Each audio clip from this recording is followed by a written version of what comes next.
Ahoy there, skippers, and welcome to the first episode of a new series that I want to bring to the channel called Sub Sundays.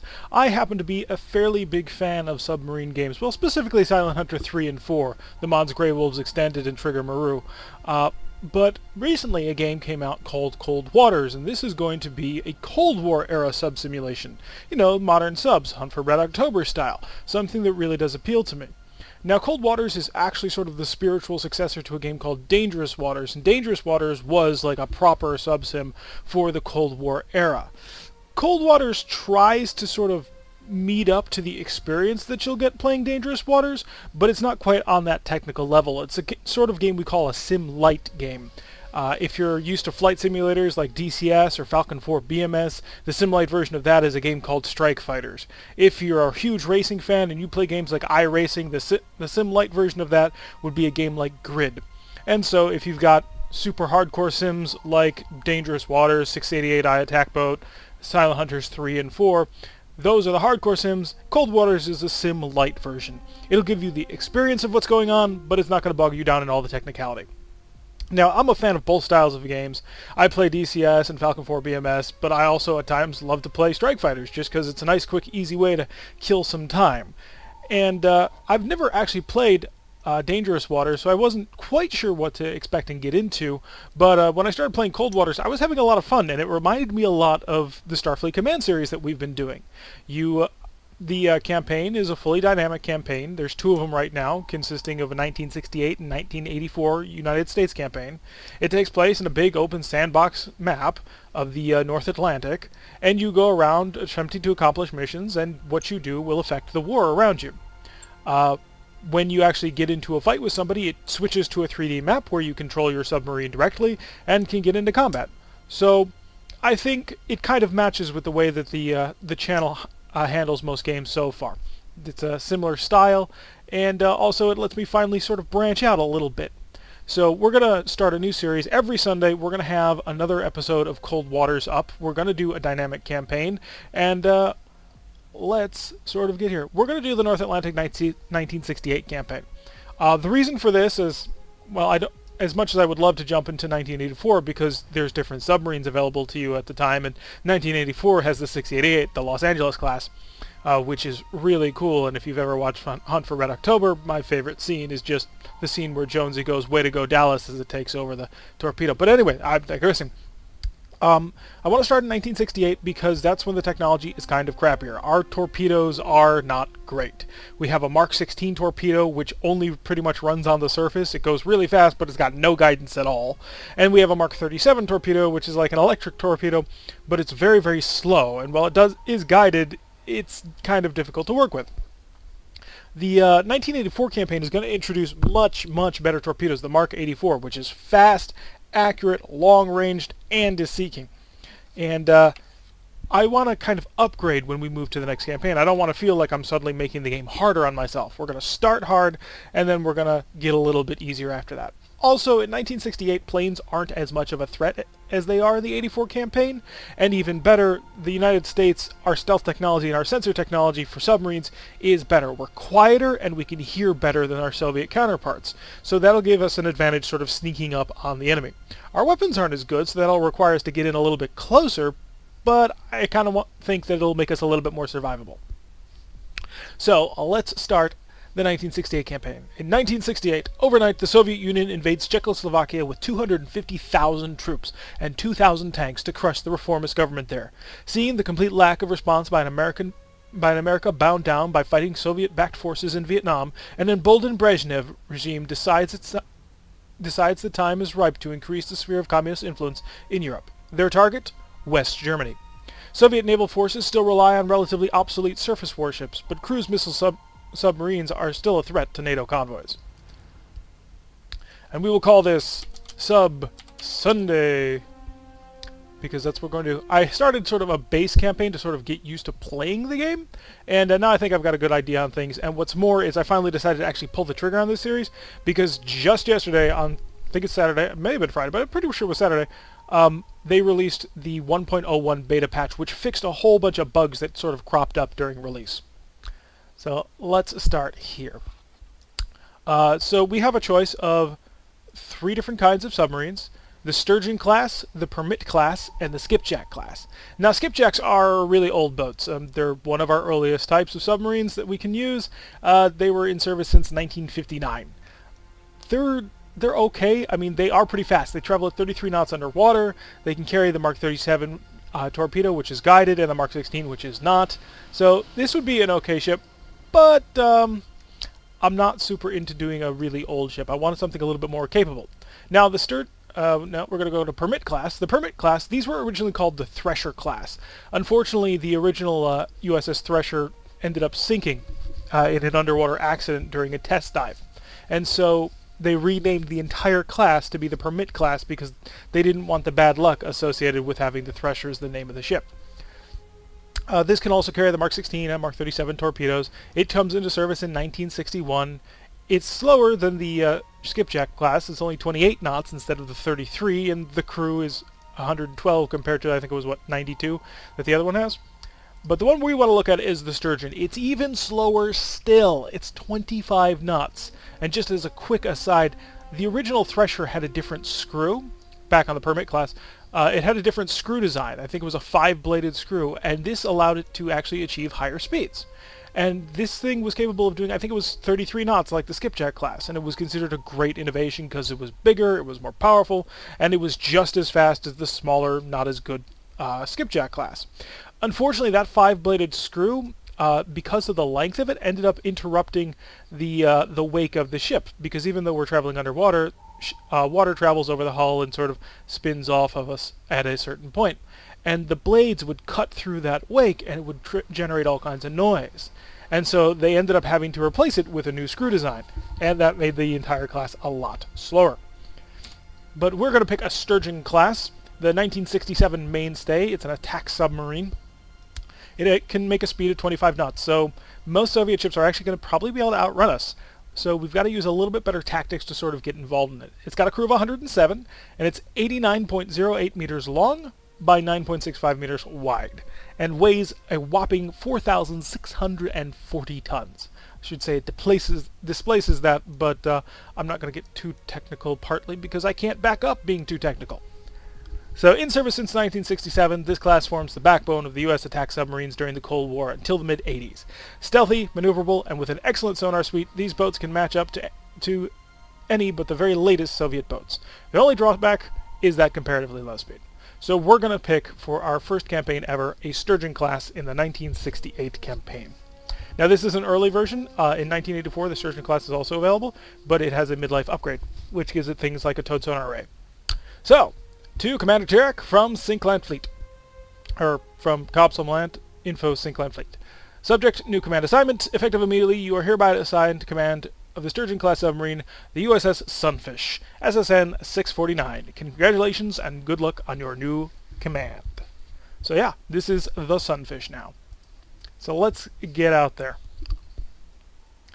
And we have a little bit of interesting news that comes out first.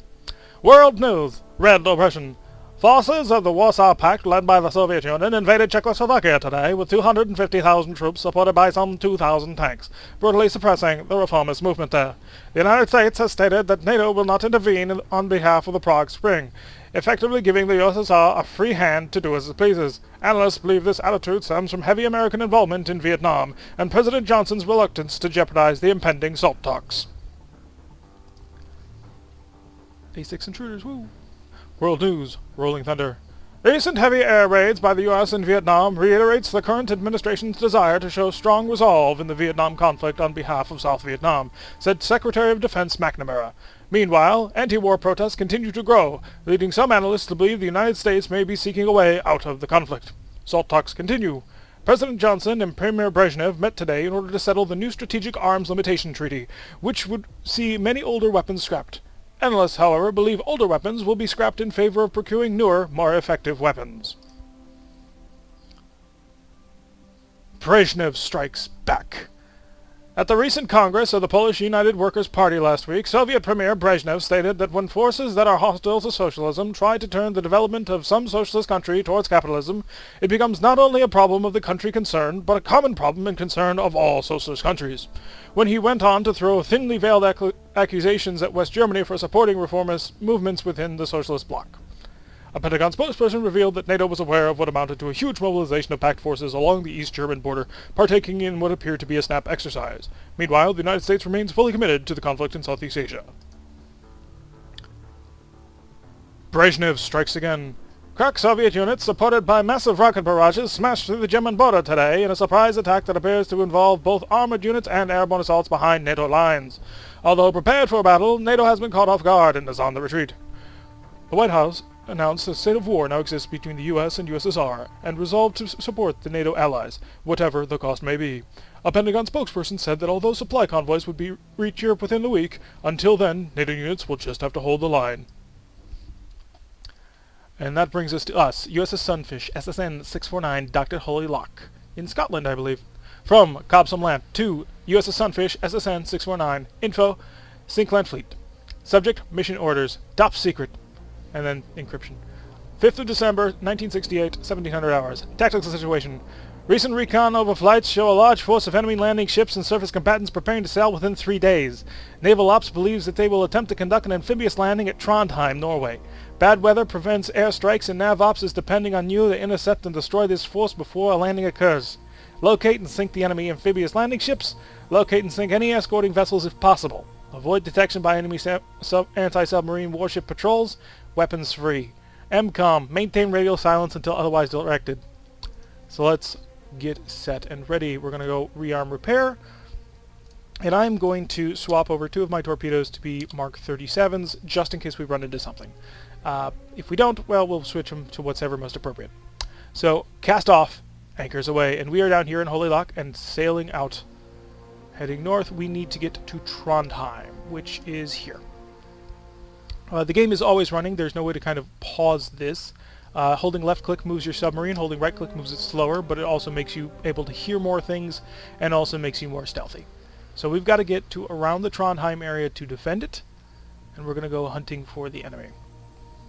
So our patrol area I'm going to estimate is somewhere around here, and now we're going to switch to patrol speed.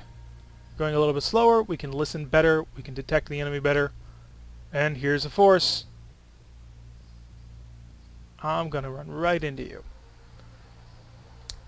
We have a new sonar contact bearing 66, designate Sierra 1. Our depth is 150 feet, our heading is 057, our speed is 10 knots. There's broken moderate breeze with no surface duct or no thermal layer. That's not good, and I'll explain why in a little bit.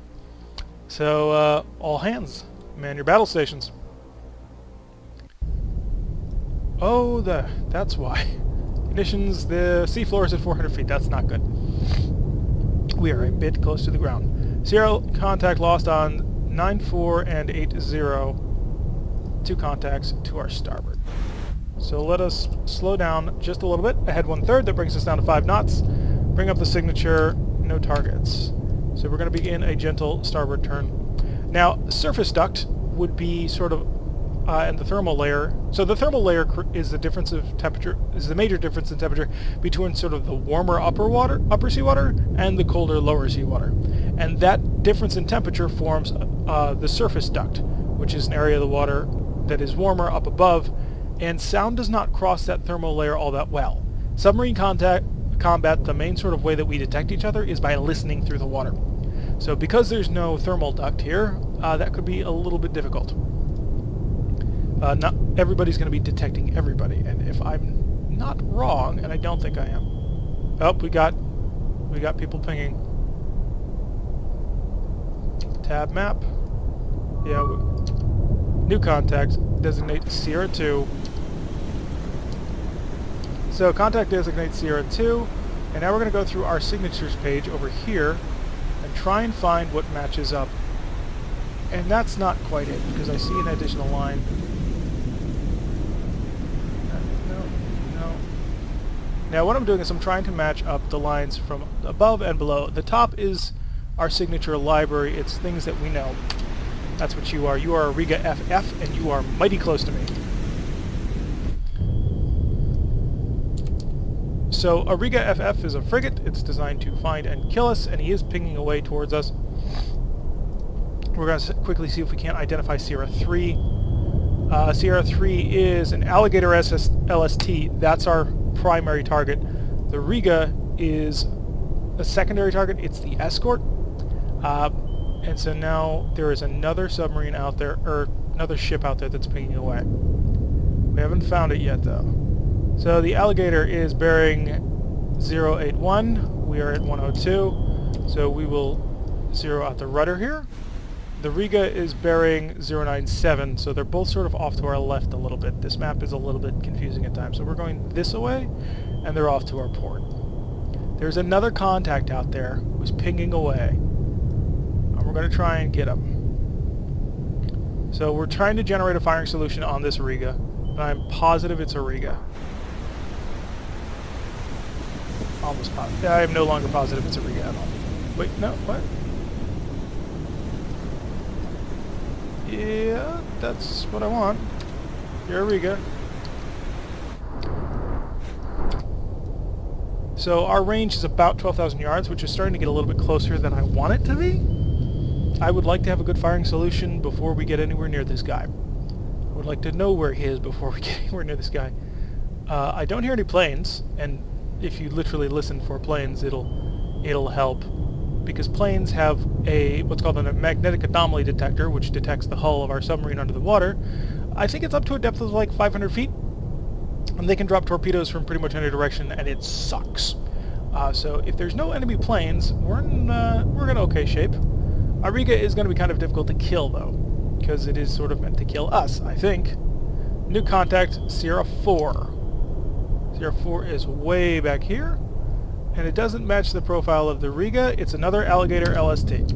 So we've got two Alligators and a Riga.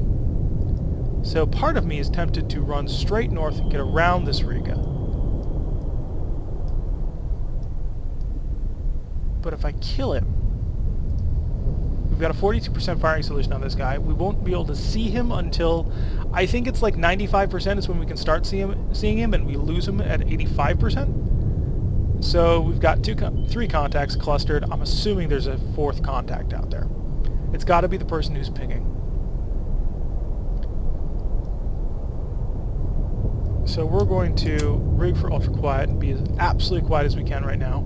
Somebody is pinging, which means it becomes much harder to be ultra quiet. Well, that's not true at all. So it becomes more difficult to stay hidden, because if he hits us with an active sonar ping, it doesn't matter how quiet we're being, it's going to bounce off the hull and they're going to hear that. So being ultra quiet keeps us hidden from passive sonar. So this contact right now this is our sensor capability against them. Our medium frequency active has a -14, but because we're out of range to really ping this guy. But our passive sonar is detecting him with a +6. New contact designates Sierra 5.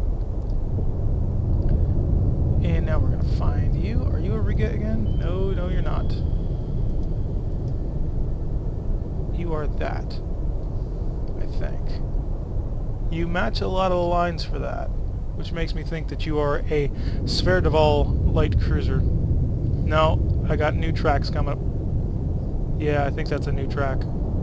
He's still out of range, really, to identify. Keep an eye on that Riga, though. Firing solution is at 51%. He's bearing 100, which is basically dead ahead of us. Range is 11,300 yards right now.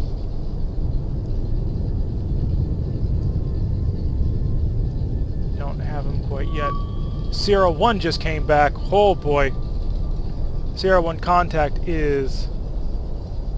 I'm gonna guess it's this. Whoa! Contacts have just exploded. So the moment we fire, they're going to know we're here. We've got three contacts in a group trailing this. The Alligator is the most important target, though. The two Alligators. If we kill those, that's the mission. And we can tell that contact Sierra 5 is making 15 knots. The Alligator, we have a 74% firing solution on. He's bearing 075, and he's doing course 206, which means he's going this away. Contact Sierra 1. I don't have anything on you yet. We got you. You're caching DDG. So that DDG is probably what's been pinging away. Yeah, I think that line leads to the caching. We're starting to get tracks here. That's not quite right. I think I'm reading this as a line here. I might be wrong though. Yeah, you're Cosmolov MS. I don't know what that means. And you, sir, Sierra 5, are... Is this another DDG? No. What was that? No. Oh, he's been classified as an Amuga. So we got a 95% firing solution on this guy now, which means we can see him. This is our target.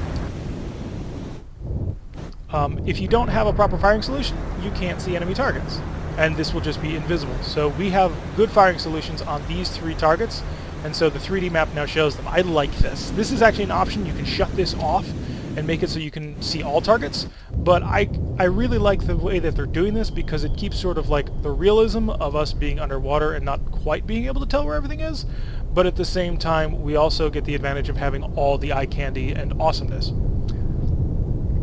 So we're closing in on these targets. We've got an 89% firing solution. The Cosmolov is back. We've confirmed him. Oh, no, we haven't yet. Still at only an 86%. So we got him. 93%, he showed up. So this is a convoy of 4... Yeah, it's 4 ships. It's 4... Sorry, I'm losing my train of thought. 4 freighters and attack boats. Or not attack boats, but assault ships, and escorted by 2 enemy tenders. Or not tenders, but this is a frigate, and the Cashin is, I'm not sure. But I think he's got 2 escorts in this convoy. So we're going to take a look at our Riga.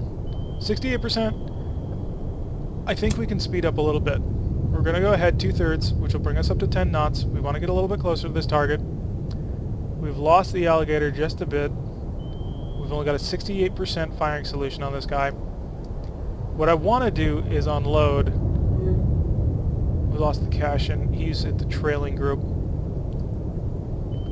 What I want to do is be able to unload my dumbfire torpedoes on this entire group and score a bunch of hits. Unfortunately, that could be very difficult. Now, you see our solution is down to 67%, so we're suddenly much less sure about him, so we no longer see him on the 3D map. Iguma, we're down to a 54% solution, so us speeding up really did have a negative effect on our firing solution. So we're going to slow back down again. I want accurate information right now. And according to this, we are about 6.5 thousand yards, which is not a lot of distance anymore. And we've got good tracks again. We've got the Cosmolaw over here, 56%. He's shown back up again. And the alligator. Now, can we access? No, there's still no access to the reference.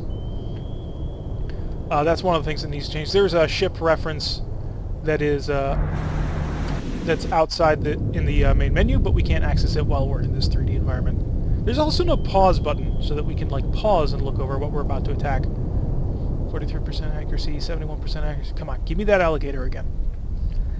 He's bearing 245, or no, he's bearing 89, doing 245. The Riga is still clanging away, but he can't detect us. Not good contact here, not good contact here. The Riga... We're getting pretty much all the information we want from the Riga because the Riga is pinging. And we can basically just follow a signature analysis to see what he's doing.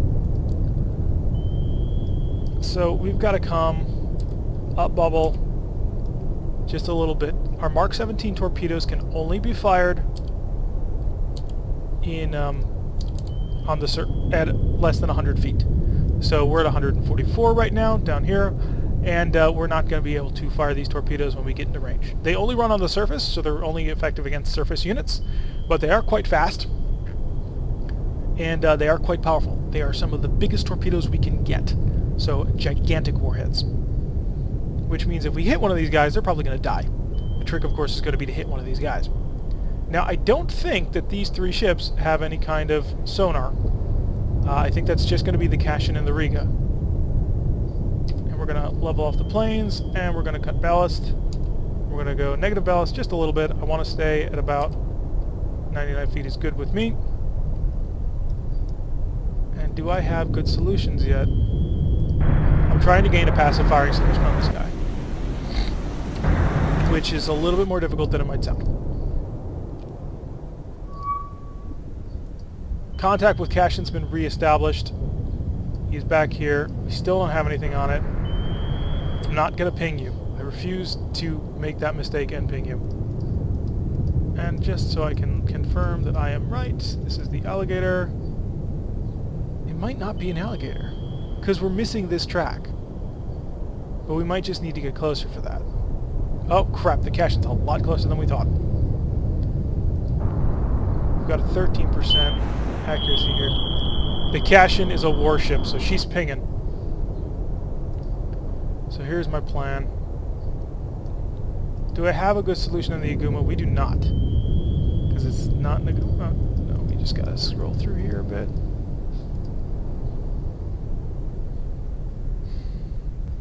So Cashin's getting close to me, and I don't like him being close to me. But I do want to take a shot on this alligator.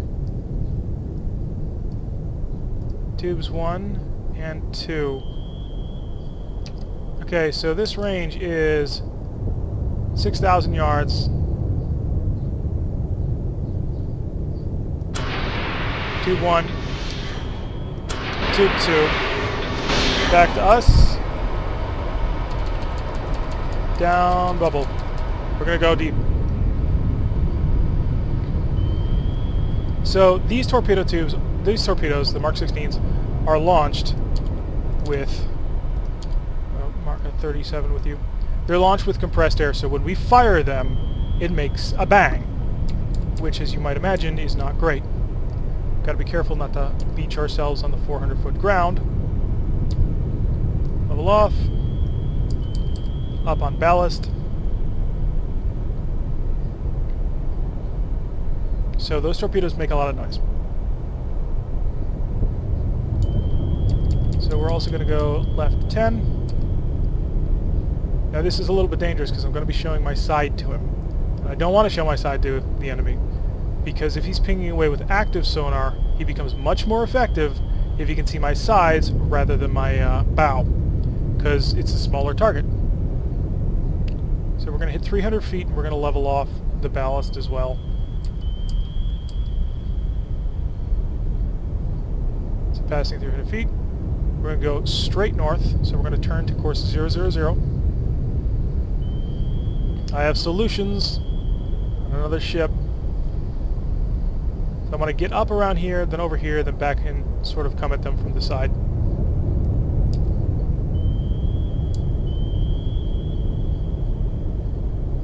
Ten, 9, 8, 7, 6.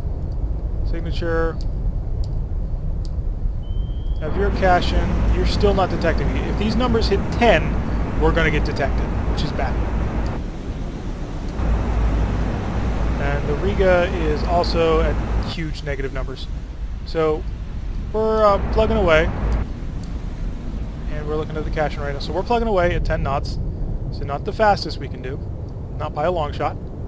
Those are our torpedoes going. We can track our torpedoes.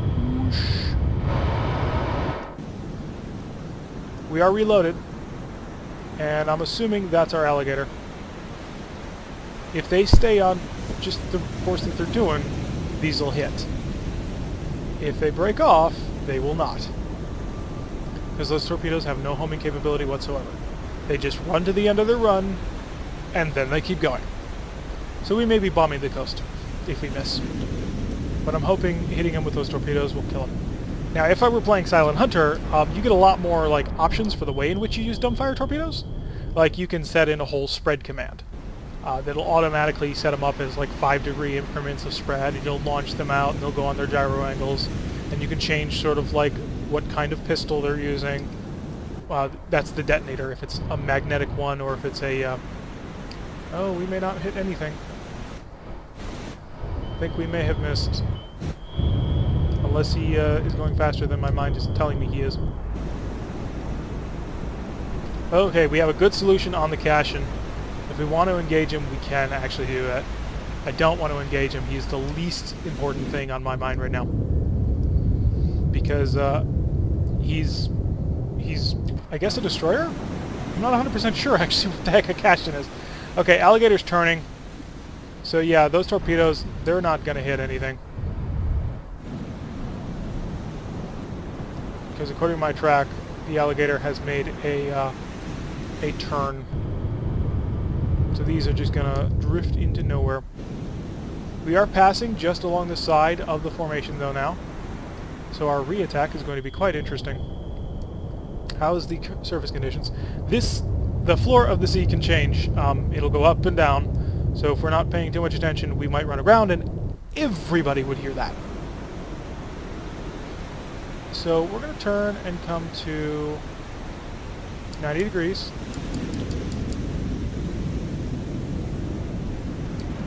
Watch our torpedoes. Oh, so close, but come on, do it. It's possible. Either that or it's going to just, like, ruin me. He's making an evasive turn. No, he's turning. He's detected them. They have detected my torpedoes. The whole squadron is braking hard. Now, if these were smart torpedoes, like Mark 84s, I could tell them to go active and they'll hunt on their own, but they're not. These are dumb as they get. And we're going to level out the rudder. Coming in for a re-attack. The entire squadron has turned. And yeah, the torpedoes passed harmlessly to the side. I should have spread them out more. I should have realized that they would probably try and do something like that. New contact, Sierra 7. So we've got another contact that we didn't know was even there before. Sierra 7 is an Echo? There's no way. An Echo-class submarine. I think it might be. Slow me down just a little bit. I want a better solution. The faster you go, the more water flow noise occurs. So the water passing over our hull makes noise, and if you have a super sensitive listening set like we do on our bow, then that's not going to work. Yeah, that's a submarine. I can see him. But it's not an Echo. We've got another line here. Coming through the list now. No, not quite. No, no, no, no. Yeah, you're a Cosmolol. I'll grant that. But I'm also seeing a submarine contact. Unless that's, like, just the surface water. Which it might be. So Cosmolol is a surface contact. Our torpedoes went through the formation and did absolutely nothing. The entire squadron has turned back, which is cool. But I would like to kill you all. We have 11 Mark 16 torpedoes before we have to start digging into our Mark 37 stores. I don't want to use the Mark 37s so much because they're slow. They're doing 15 knots to run away from me. We do have a good solution on the Cashin. If I were to fire with this one, I would need to hit this target. And I am on the starboard tube, I believe. Oh, I could fire at this Cashin. I could do it. I'm going to fire at this Cashin. Range, 3.7 yards. Oh, he's changing. He's changing. He's picking up speed. There it goes. Active behavior. Run on the surface.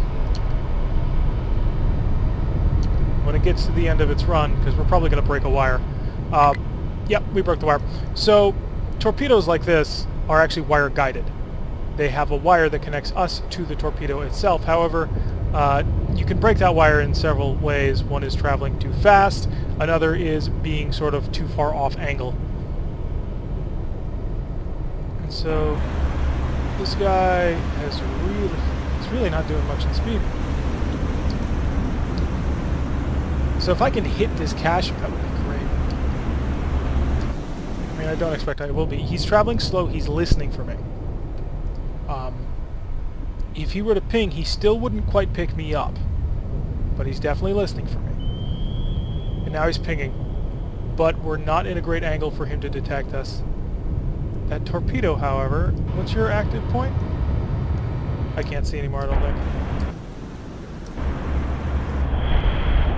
He's turning. Oh, I set that torpedo up to go after way too late. We're going to pick up a little bit of speed. This is a little bit dangerous with him turning into us, but I want to try and get around him. If he follows the torpedo, then that will be fine. Give me another Mark 37 in the tube. Now, the reason why the Mark 37s look so small when we load them into a tube is because they're not actually the full size of the torpedo tube. They've got like little runners on them. Because, yeah, they're a little bit of a light load, which is acceptable if you're hunting submarines with them. It's not so great if you're trying to hunt like big ships with them. Now, I've set this torpedo to, when it hits the activation point, it's going to go run on the surface, and then it's going to go active. And so it'll start pinging away and zigzagging and try and kill stuff. It is not a fast torpedo by any stretch of the imagination, but it is decently effective. And he's probably going to cut inside that torpedo, which sucks. And I'm wondering if I can get away with going faster. If he goes active, he's going to pick me up pretty soon. I'm speeding up even more here. I gotta get out of his frontal arc. He's pinging at 8. He's pinging at 9. When this hits 10, he's gonna know where I am. Next ping is 10. He's gonna ping. He's gonna tell where I am. He's got me. He's got me. Ping is 11. He's gonna start getting accurate information unless I can get into his baffles. So I'm tempted to run. I'm tempted to sprint forward and get out of him, out of his frontal arc. He's going to start hearing me now, too. If this hits 10, he knows I'm here, on his passives as well. He's getting good information, though, from his active sensors now. So it might be time to turn in and fight. Because he is at 2.7 thousand yards in closing. Is that torpedo going to go active anywhere near him? Oh, come on. Please go active right now. Please tell me I sent you active sometime around now. He's turning into me.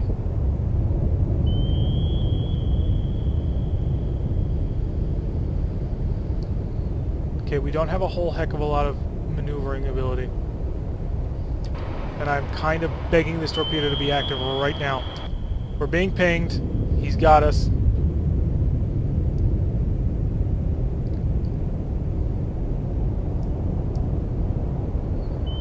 So that's not good. We're cavitating.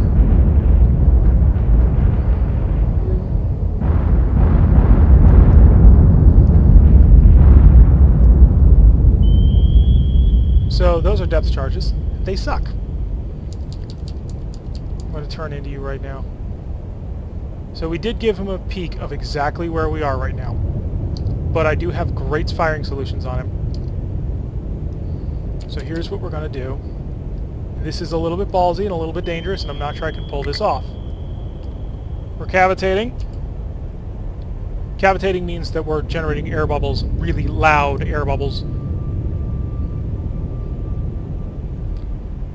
going to come to this depth. I want active. I want shallow running. I want negative on the planes. Torpedo away.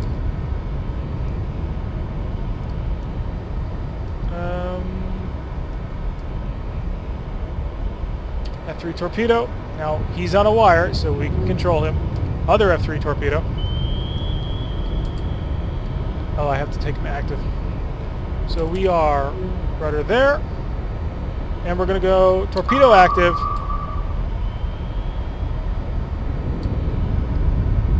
I'm going to start trying to scare the shit out of him.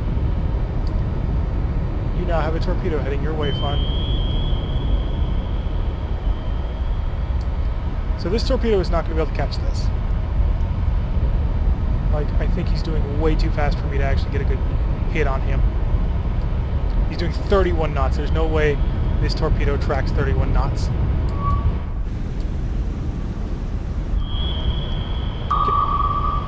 Oh, are you tracking?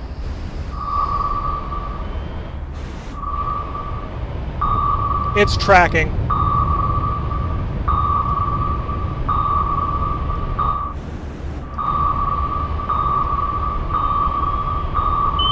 We have good track.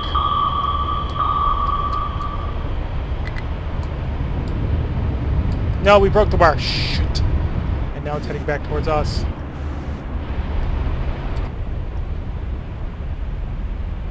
I'm hoping that torpedo re-engages.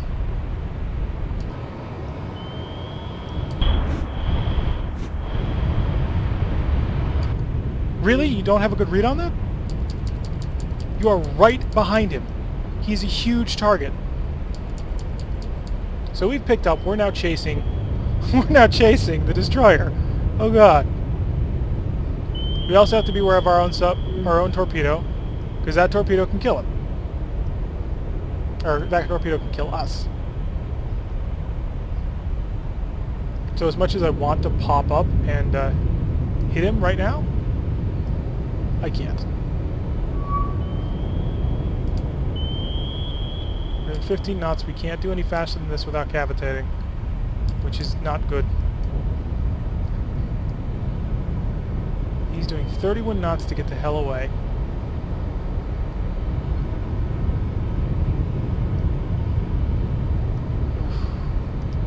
By the way, one of the reasons why this is going to be a once-a-week series instead of once every day is because I don't know how long these missions are going to be. The one test mission that I did earlier on, it took me an hour and a half before I finally finished it. So a nice big long video on a Sunday, not so bad. But a nice long video every single day, no, I'm not going to do that. I don't have the time. Is he just running? I think he's just trying to run out the torpedo, which is not a bad strategy.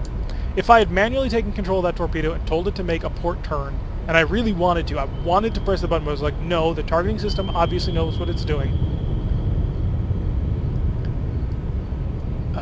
I'd wanted to make that turn, and I didn't, and I should have listened to my instincts. My concern now is he's going to be in my baffles. So our sonar system is located up in our nose, and it is super heavily insulated against everything behind it because there's a ship back here. There's a nuclear reactor with pumps that are always going, people walking around, you know, sipping coffee, pressing buttons, pulling valves, that sort of thing. And so if that were right next to the gigantic listening array in the nose, nobody would get anything ever done. Or the phones wouldn't detect anything because it would constantly be detecting all this background noise here. So what they do is they put all kinds of insulation right here so that it can't hear all that. The problem is that creates a 60-degree cone behind us where we can't hear anything. So pretty much in these two lines, cones outward. Where we are pretty much, I need to come port to 90. We turned it too much.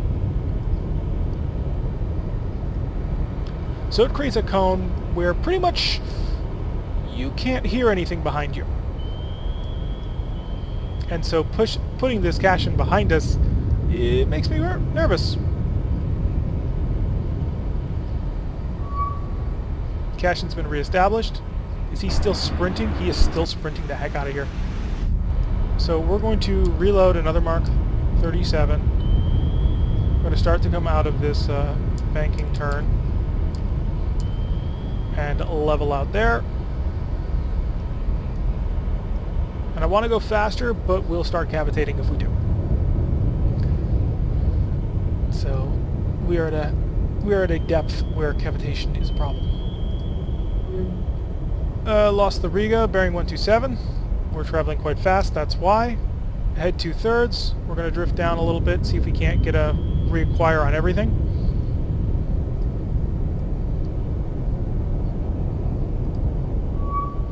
Contact with the Alligator has been re-established.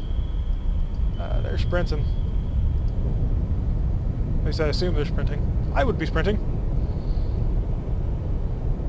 So, do we have anything else, or is that it that we're going to detect? It's probably it. So we're going to go back up to a head standard, which is our 15 knot speed, because we are slow. And we're going to try and get closer to this group. We've got to sink these people.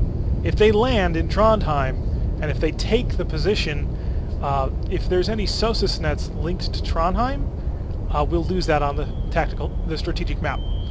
So SOSUS is a submarine early warning system. It's basically a whole bunch of hydrophones strung out in the North Atlantic, maintained by NATO. And at the time, what you would do with it is you could hear pretty much anybody who came anywhere within a couple hundred miles of it. So trying to sneak a submarine past a SOSUS net is difficult, to say the least. So as long as we keep that active, anytime they try and cross one of the SOSUS net lines, we can see them coming, and we know exactly where they are. Now, what Red 4 can do is if they capture any part of the if they capture one of the provinces that is linked to a SOSUS net, it deactivates it, and we lose it for the rest of the campaign. So we really want to keep these guys out of any of the land territories up in Norway and Sweden, because if they can take those, we lose a huge advantage that we have. So that Riga is clanging away. I'm going to slow down just a bit, and by a bit I mean a lot. I want to get a good listen on this guy. The Cashin is coming back to re-engage. He's doing 29 knots, so he is screaming it.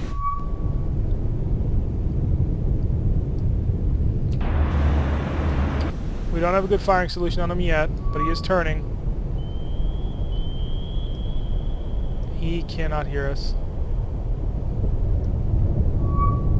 Got the Alligator again. Yeah, the Cashin is screaming at 31 knots. You don't have us. I know you don't.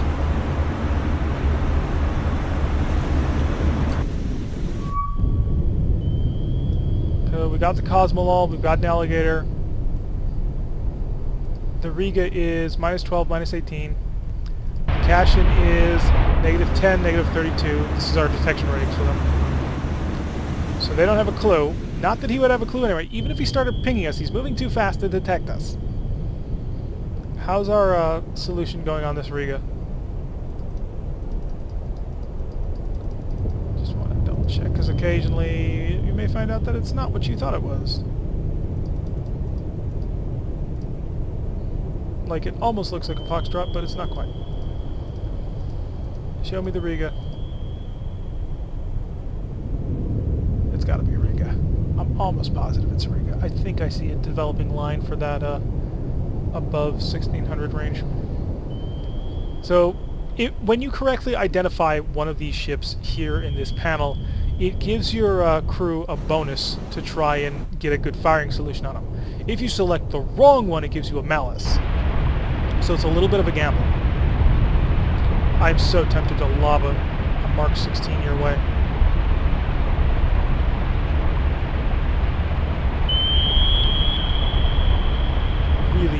Really tempted. I'm gonna do it. I can't launch a Mark 16. We're too deep. We're too deep to do so.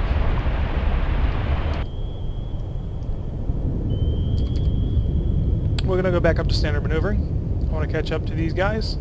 10.6, so they are still flowing away from us at quite the speed.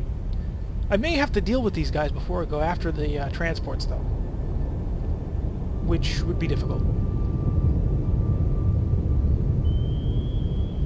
Now, in my test campaign that I started before this, and I didn't get too far into it, I only did a couple of missions, every single mission I went on was always against enemy submarines. And so it was these tight, dangerous knife fights that we would get into. So this is it's a very different experience for me, going after surface vessels in this game. Now, if we were to say going after surface vessels in a in Silent Hunter, that would be much more common because that's all you go after in Silent Hunter. That's pretty cool. But for us, in this, our contact is more often submarines. So the Riga still can't hear us. We are doing 15 knots, which means his passive is much more effective, but you know, we're not going so fast.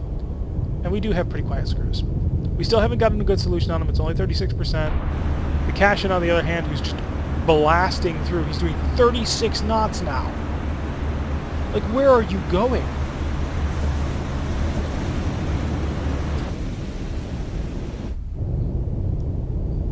Damage control. How's the hull? The hull's 91%, so that depth charge attack did do something to us. It's not going to matter so much here, because we can't go super deep. But it is something to keep in mind, because damage is going to persist. In order to take out this group, we may have to pull something off. I got a 37% solution. Signature. The reason it's such a bad solution is because these numbers are low. If we were to slow down, we might get good numbers. That torpedo's still doing donuts back there. We're no longer in range where we have to worry about it. We are far enough away. But we're not getting good signature analysis at all out of this.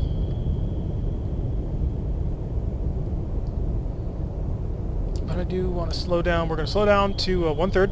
That's our 5 knot speed. And that'll give us a good reading on him. Maybe pick up the solution just a bit.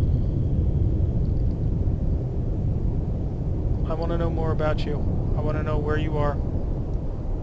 40% solution. We're up to plus 13 on the plus 16. We've re-gotten the Amguema. Amguema? Amguema. Yeah, Amguema. And the Riga, I think we could get a good solution on. We don't know his speed yet, but I'm assuming he's not going very fast. Because if he was, we'd pick him up no problem, like the Cashin, who we've just lost. He's doing 29 knots, chugging away. The Riga off to our starboard side. We are this close to him, and we're still not getting a good passive solution on him? According to this chart, we are 4.8 thousand yards, which is close. We're getting into a point where I'm considering popping up and launching Mark 16 torpedoes at him. The Cashin's come back up. He's going the other way now.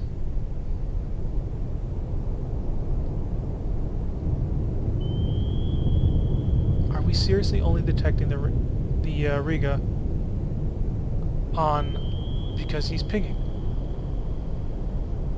Because that seems absurd to me. He's doing 6 knots. Okay, we've got his speed factored in now.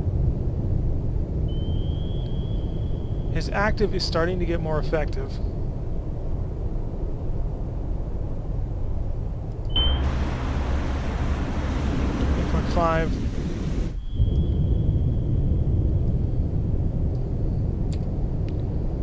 We're going to come to port.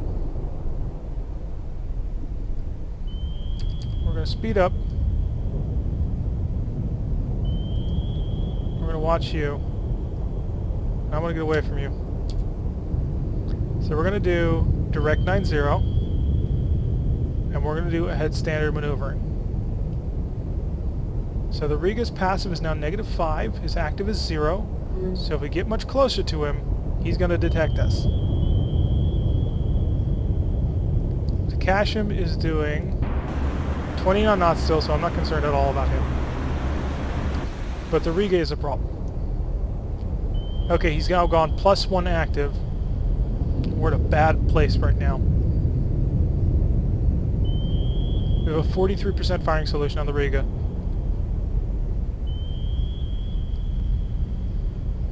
I want to get away from this Riga. I want to actually pull up to the north a little bit to continue to work my way around the squadron.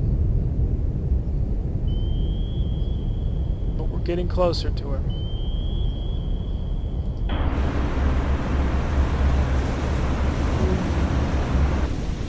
Lost the alligator, but that's alright. We kind of know where they're going. Stop pinging so much. Be more passive. Take a lesson from American skippers. He's running a search pattern. He's going to zigzag like that. I think he's going to try and drive us into the Riga. Which is not a bad plan, actually. Riga's at +3 active. At +5, I'm going to break out north anyway. +4, okay, I lied. I'm going to turn to 8-0. That brings us closer to the Casham, but the Casham's still steaming at 29 knots. 6 active.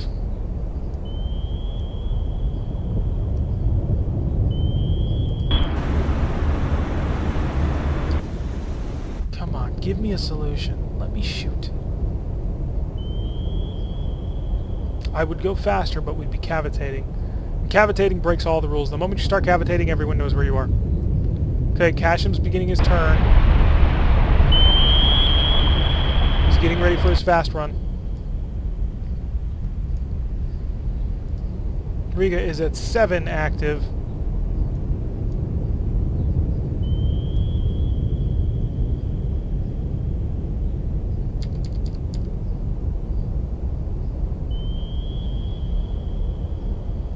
Riga is at 8 active. So if he keeps pinging like that, we're in trouble. 9 active. I'm showing him my blades now. 7 active.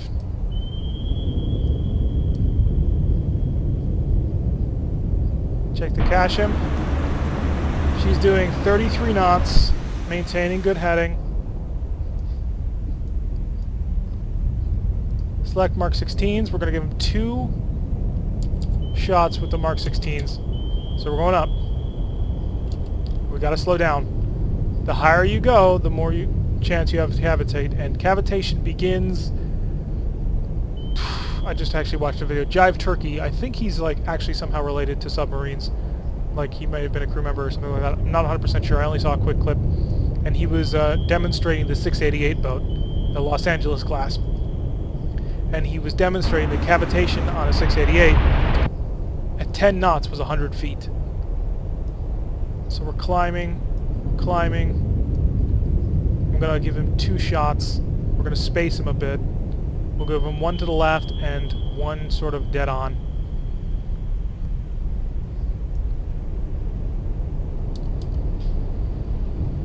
Alright, 5, 4, 3, 2, 1. We are at depth. Sonar, we're cavitating. Shoot! Is he changing course? He's not. Okay, he didn't catch us. So we are going to tube 1.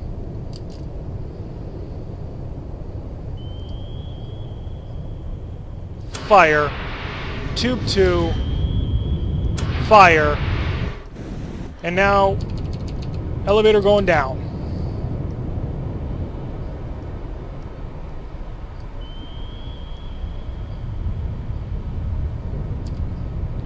Increase to 2/3 maneuvering.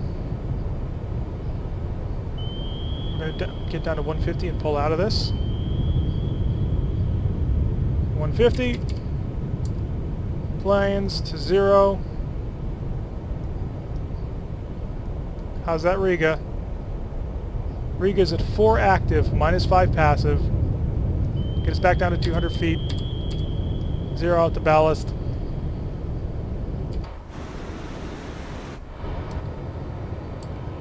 I think this... no...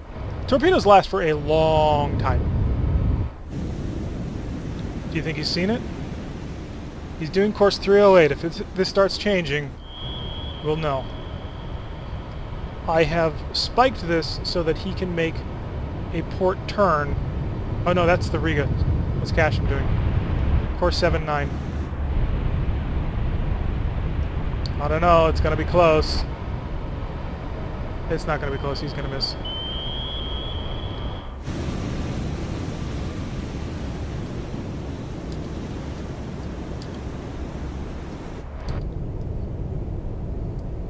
Casham's turned towards us.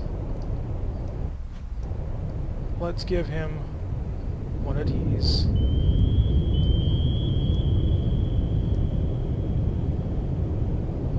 is at 2,000 yards.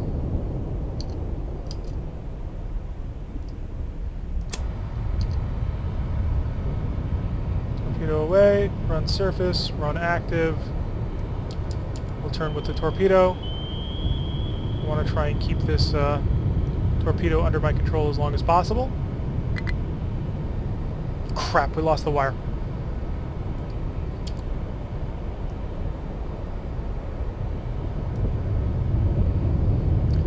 This is not my mission. My mission is to kill your charges.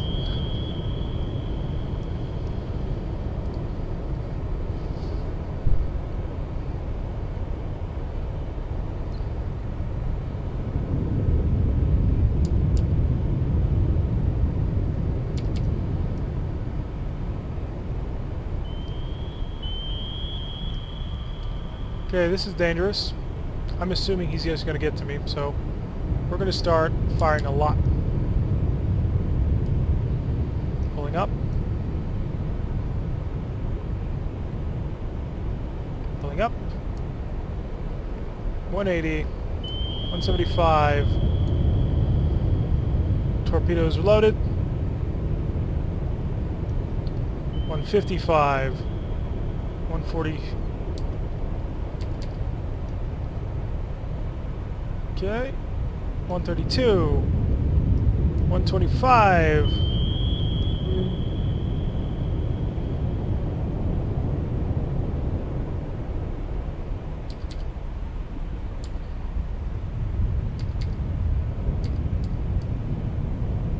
We're at depth.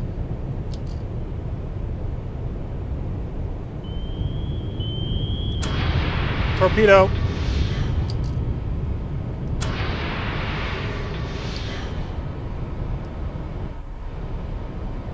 Got 2 torpedoes away on him. Reload. Reload.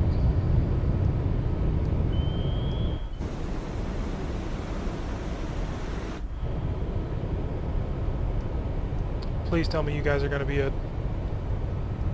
Tell me you're my golden boys. No, it's not going to do it. Gosh darn it, I just want to kill this one thing.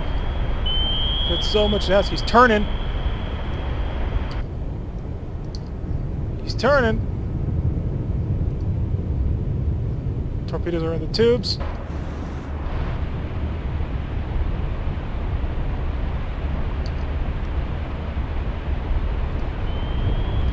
Torpedo, go active, run shallow.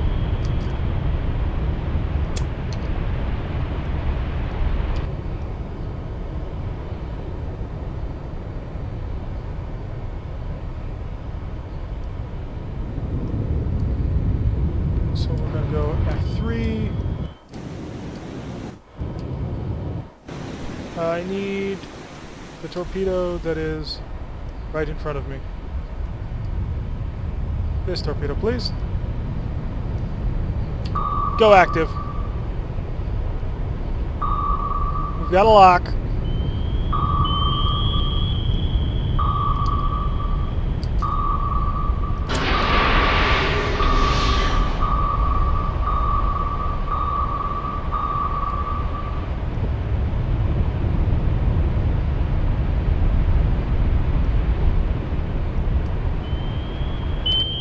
Crap!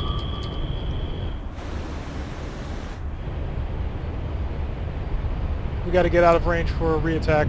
We're cavitating.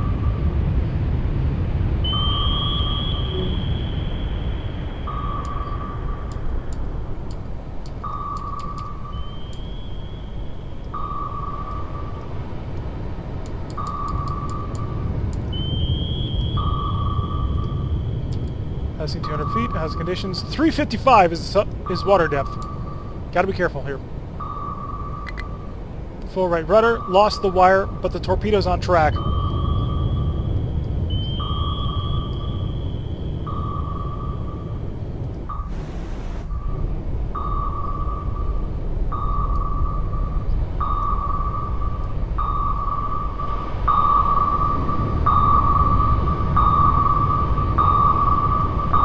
Such a haunting sound.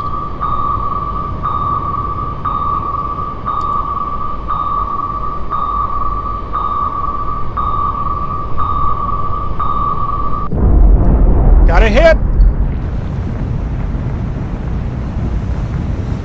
She's on fire.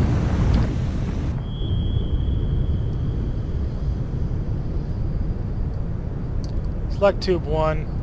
She's doing 6 knots.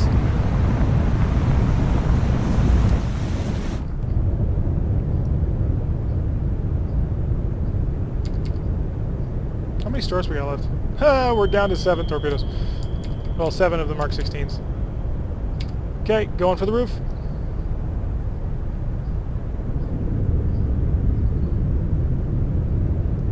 Where's that Riga? We have not been paying attention to her at all.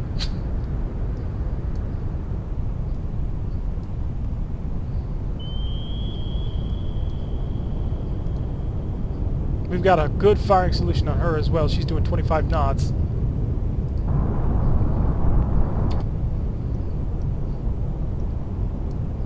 So we're going to go up to our 100 knot attack depth.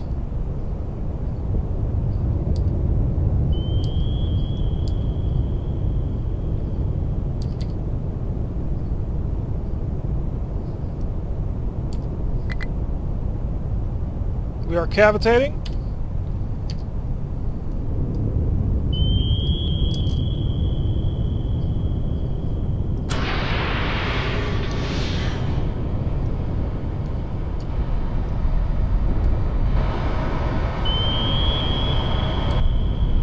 He's fired a torpedo! All down angle. Drop a noisemaker. That's told this torpedo to go. This torpedo's doing an end run now because it got the noisemaker. That was a big bang. We got the cash-in, but the cash-in may get us.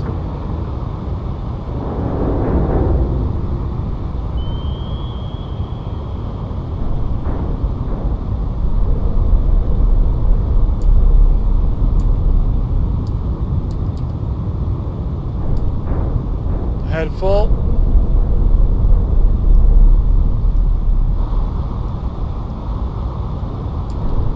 Zero out the rudder. Please tell me you're not coming to me again.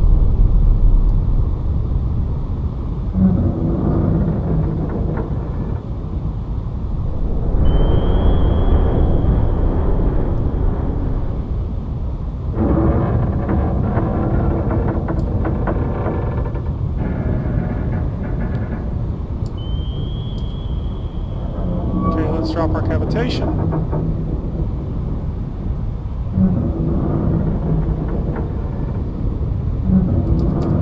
Then we're going up.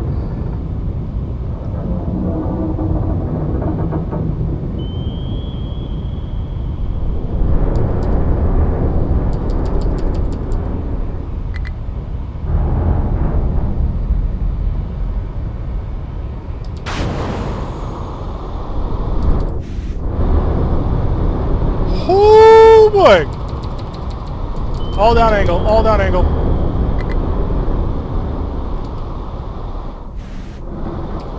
Up, up, up, up. Trying to manage depth here. Where'd that torpedo go? It's on our port side. It's on a passive run, I'm sure of it.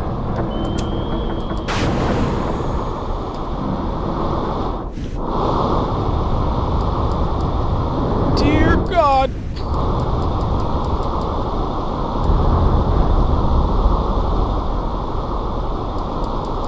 Let's get under it.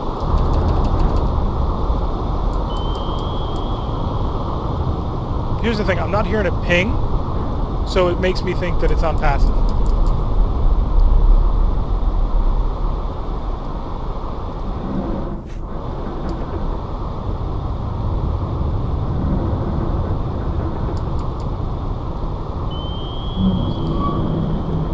Contact with the Riga has been reestablished. Come on, go after the wreck.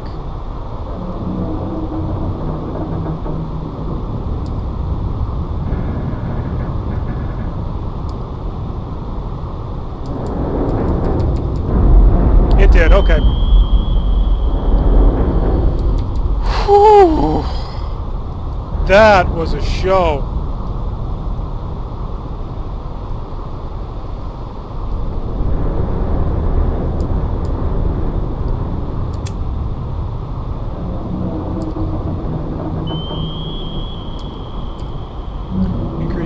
2/3. The rig is pinging. Signature analysis. He knows we're here every time he pings right now. His range is 0.4 yards. Let's get him out of our baffles. Let's get a good look at him. Select Mark 37. We can fire this at any depth. Don't have a firing solution on him yet. But he is super close. Tracking.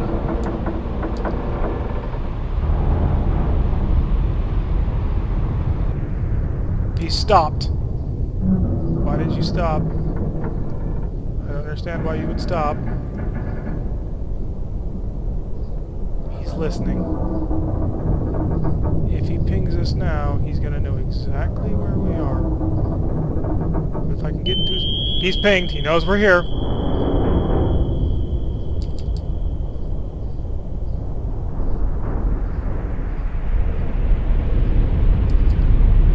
Head full maneuvering. There's no point in keeping quiet. He's actively listening for us. Come on, we need a shot. Don't have the shot yet. He can drop a torpedo at any depth. Or, not at any depth, but from any angle.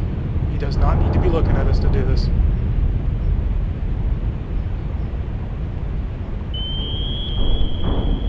So we are cavitating because the water is just so darn shallow. Okay, we're coming up on him. Set torpedo run, starboard tube. Can't fire below 100 feet. We're in his baffles. We can be as loud as we want now. Head flank maneuvering. He can't detect us as long as we're here. But he is doing his full speed tilt, get the hell out of here maneuver.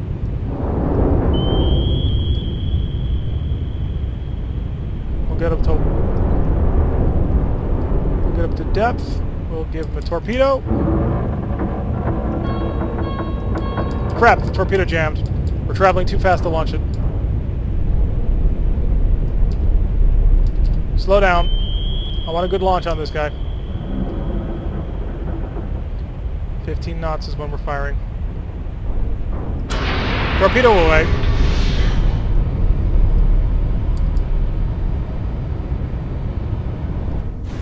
Let's keep up with him.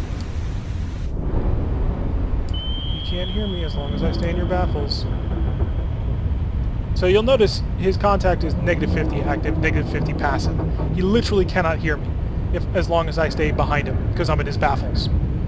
Because I'm behind those gigantic churning engines which are doing 25 knots.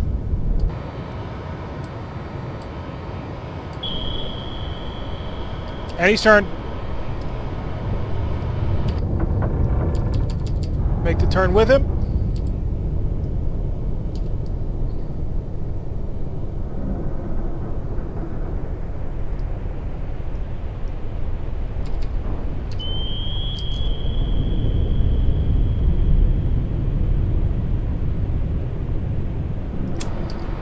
Torpedo away. Stop that turn. I don't want to actually accidentally run into a torpedo. You can do that. I want this torpedo selected as my active torpedo right now. We're going to go ahead 1/3. Torpedo, run shallow, run active. We're not going to mess this up again.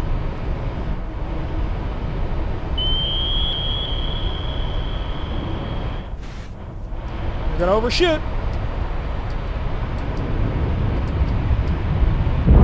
Got him. He's sunk.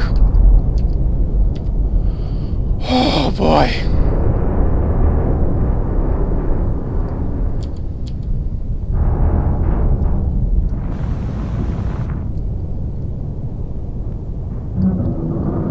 Alrighty. Helm, come to course 090. Diving officer, take us down.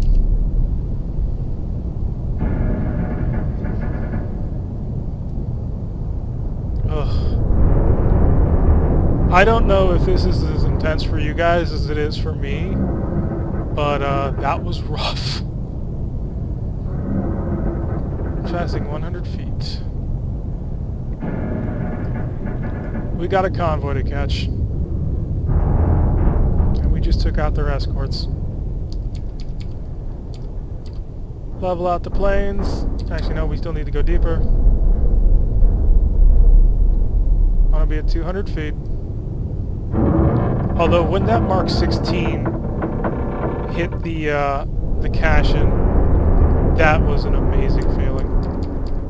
Because I love how they, like, modeled the blast wave that came off the ship. That was amazing. Head 2/3. Let's see if we're cavitating or not down here.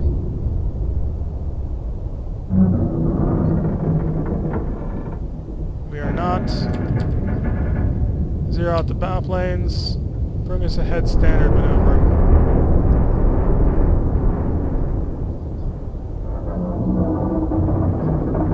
At the end of the day, we are alive, and they are not. Oh boy.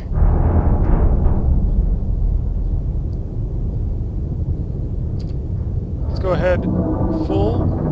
Let's see if we start we're cavitating at a head full, okay. One of the things I hear is that they're going to be patching is that we'll actually be able to control our speed in knots instead of just the ahead full standard and all that, which will be good because that'll help us get a little bit closer to cavitation without, you know, worrying about things. So we've got to find 2 alligators, an Aweigh and a Commies. Now, they're not super fast ships, but we did take a lot of time fighting the escort.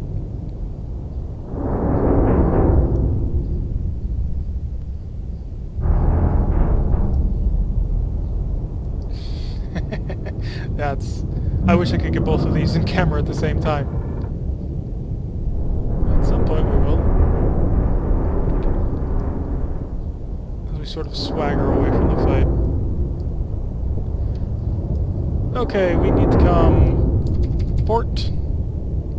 So that we're heading direct east. Because our course is 192. I wanted to avoid running into the Riga. Which is probably a good idea. I mean, you don't really want to do underwater collisions. They are bad.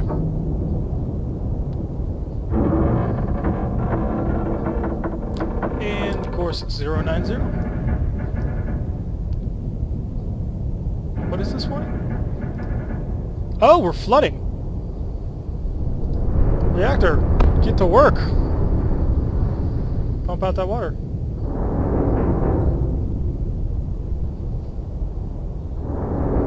We hit. We're going to come up. We're going to come up to periscope depth. Maybe that was caused when the tube broke? 10 knots. I want this water pumped out yesterday. Okay, we're at a depth where we can start pumping it out.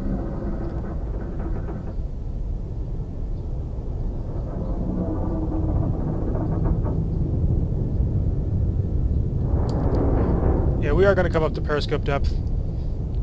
We're going to pop the radar mast.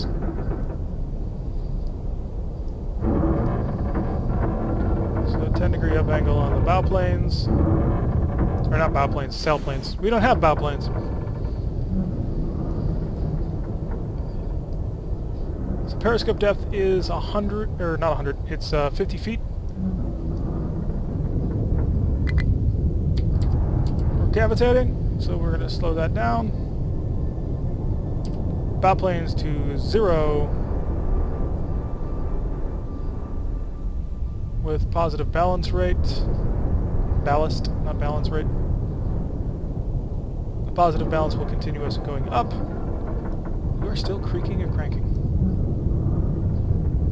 57, 56, 55, 54, 53, 52, 51, 50. Okay. So we want radar mast, ESM mast, new contacts. Ah, look at them all. There they are. Let's go periscope. Yes, we have the capability to do this. Up periscope, we need to be looking at 088.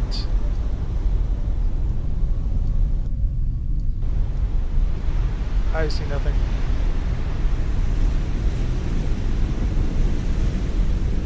So we're too far away to detect that. Down periscope. So what's their speed at? They're doing 20 knots. I can't catch that. But what I can do...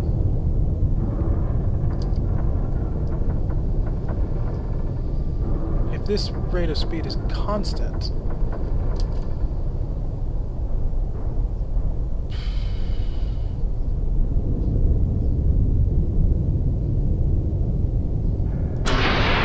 testing.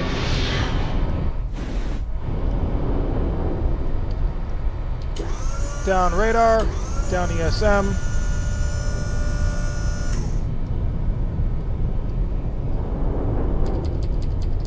Down angle on the bow planes.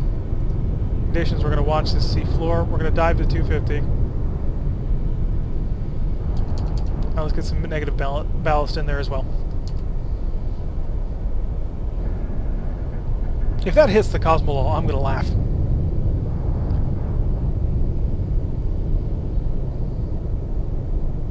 Passing 100 feet. We'll increase speed to 2/3.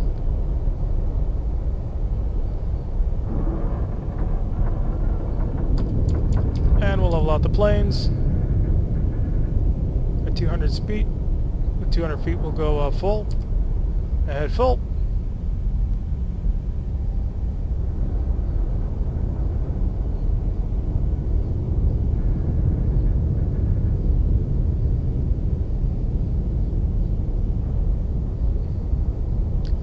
Can we get to flank? No? Well, it doesn't matter that we're cavitating. Ahead flank.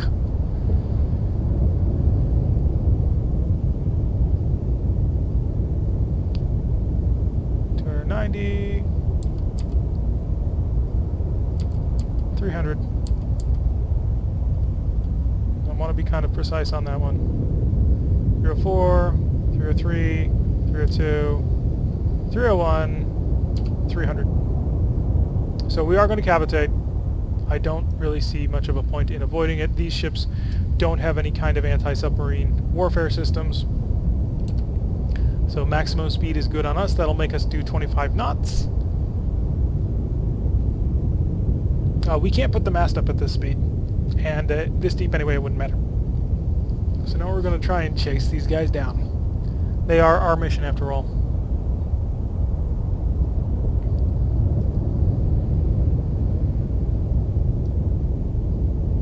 Damage control, they're still flooding. If we're cavitating, we may as well get rid of this flooding.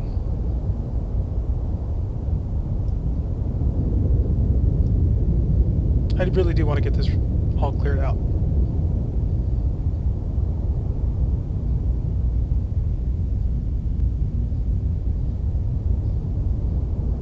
So we're cavitating anyway, it doesn't matter.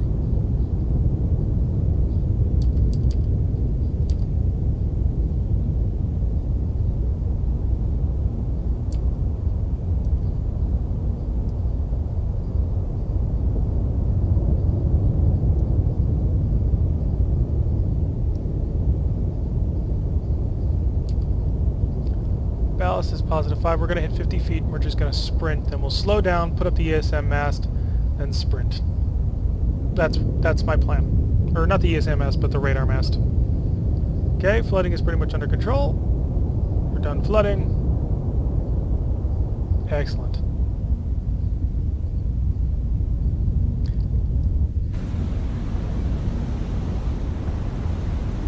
We are moving like a bat out of hell.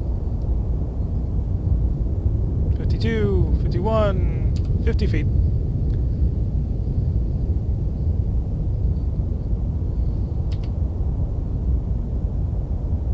And on F9 you can time accelerate. C4 is at 400 feet.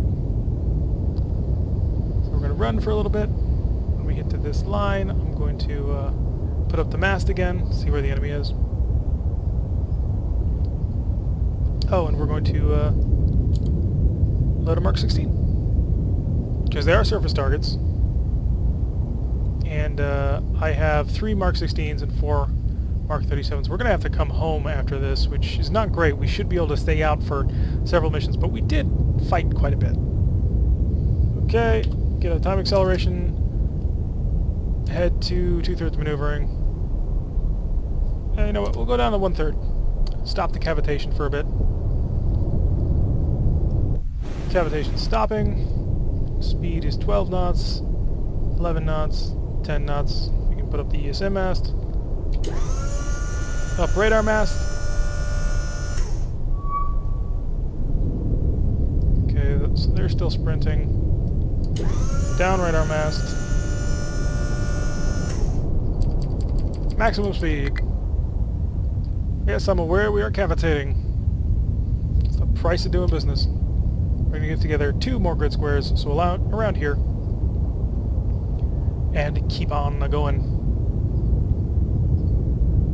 One of the things that's nice about doing Sub Sundays is that I don't have to keep a clock and, like, manage my time. This is half here for rambling, half here for the love of submarines, and, well, half here because this game is actually pretty cool. I had been trying to figure out a way to get, like, Trigger Maru as part of my lineup, but I just could not figure it out. Because patrols in Silent Hunter 4 would take just absolutely forever. But this is a nice compromise, I feel. So we'll pull together 2 of these bars, and then it's like a 9 times time acceleration. And then we will pop up the radar mast once again.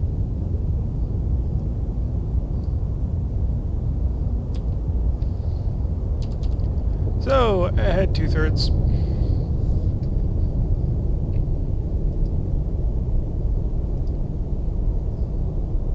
Unfortunately, we can't fix the sonar or the torpedo tubes. The sonar tubes. That's an interesting idea. Up radar mast. Okay, we were going to cross 1, 2, 3. Slow down. Head full. Now the alligators are the most important, and the alligators have definitely spread out. Which sucks. We're flooding again? There should be no reason to flood. Can we, like, not repair that hull damage? Are we just going to permanently be flooding in the reactor every single time we try and do anything? Because that would suck.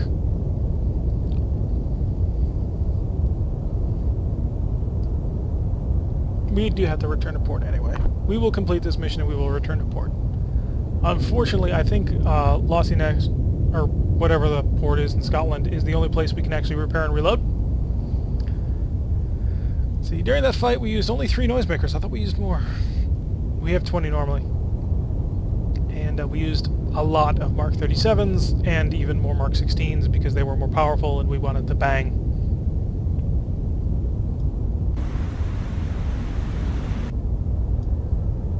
The trick really is going to be to catch these guys and kill them.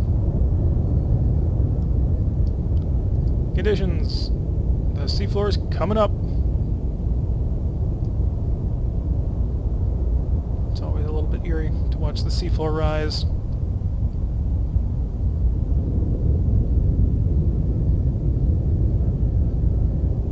By now, I would assume if that torpedo was going to hit the Cosmolol, it would have. So I'm guessing it didn't. I mean, I suppose we can try and check. Yeah, there's no torpedoes in range. The F3 key will switch you to your torpedoes. F2 will switch you to your target. F1 will look at your boat, and I forget what F4 does, but I'm not going to try it because I don't want to accidentally break something on my submarine.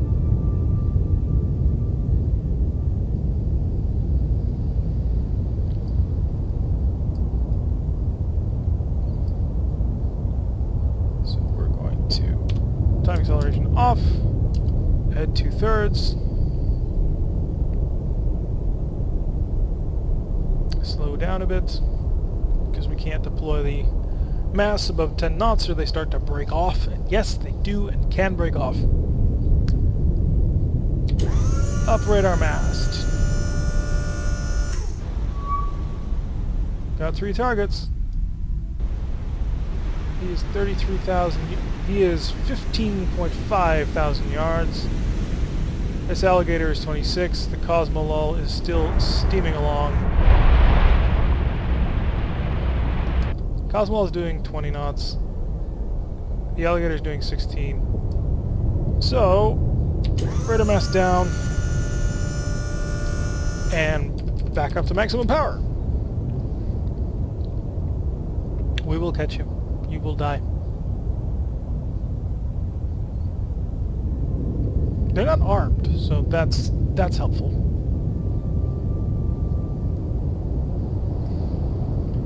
Like, are they trying to get off the map? Because these guys are going to ram into the water, or they're going to beach themselves. Which would be hilarious, don't get me wrong, but we're doing 4 knot. No, he's doing 16 knots. So we're doing 10 knots when we get to maximum speed. Better than the alligator is. Although it takes us a while to get up to our maximum speed.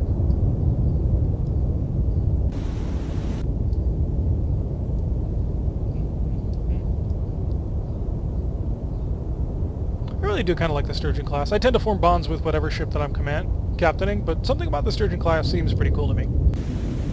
I don't quite know what it is, but it's sweet and awesome.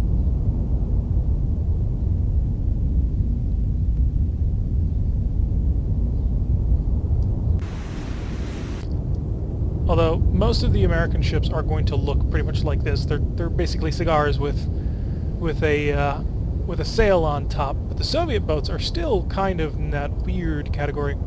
So if we ever do end up hunting enemy subs, that'll be something interesting to look at. So we want to get closer. I want to get closer to the alligator's last known contact.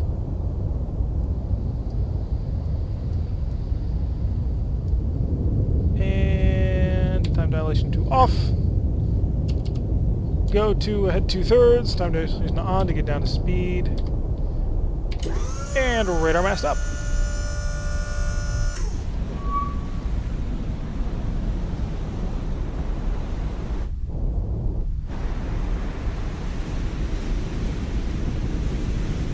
There's the alligator. She is 12.4 thousand yards away. Her course is that her? Up periscope and up ESM mast. May as well. Let's do the whole 9 yards. So the alligator is bearing 0 0. There she is.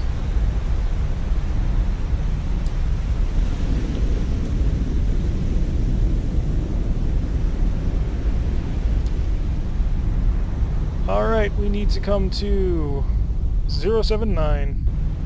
So I need left rudder.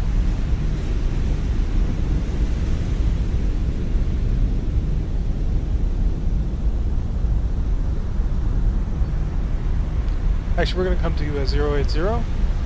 That'll let us match course. Alright, we are matching course with you. And we're going to go down all our masts. And we're going to go maximum speed again. We're going to get closer. We don't have a whole lot of torpedoes left. So we need to be accurate. And these are big ships after all, so. The Cosmolol apparently can travel through terrain.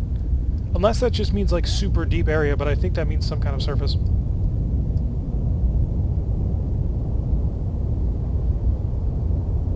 So closing in on the alligator. She will never know what hit her.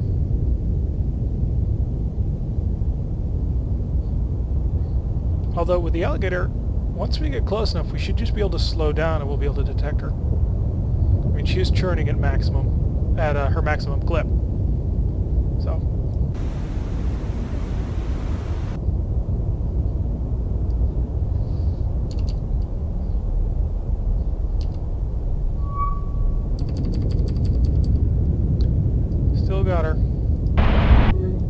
16 knots.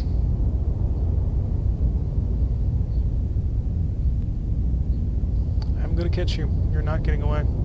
You're dooming the Cosmo along with you. Because you're escaping in the same direction as they are. Oh, I wish I had more speed, though. The one time when it would have been totally advantageous to have a skipjack, just for her 33 knot sprint speed, that we just cannot match.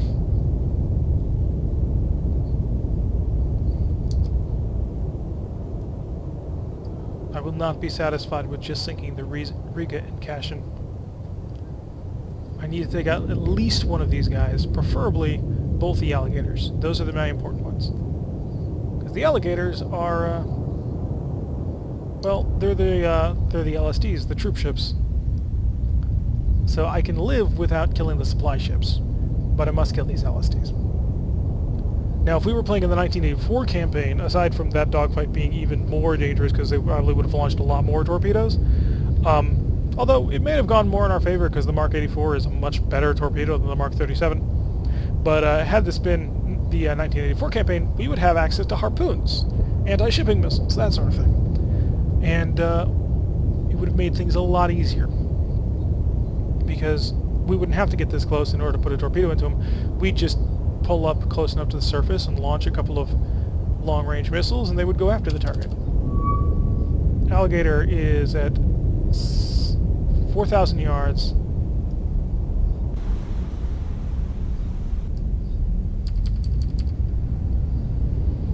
We are going to catch you. We're going to catch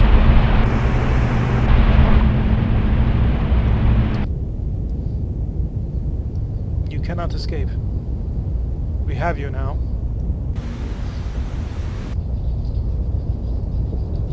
The alligator desperately trying to get away. We're at 3.8, 3.7, 3.6.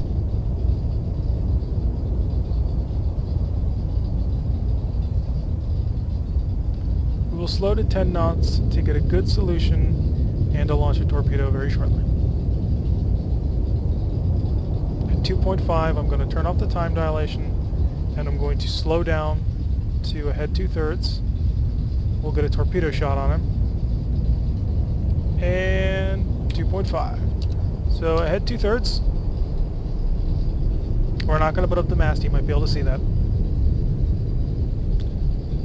Starboard to select.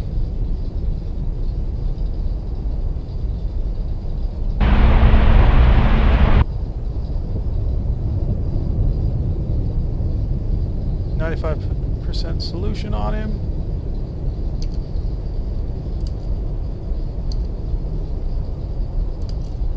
Crap! I didn't mean to do that. Whoops. I'm out of these, aren't I? Yes, I am. He's gone to 0 speed. What? Right our mast up, please.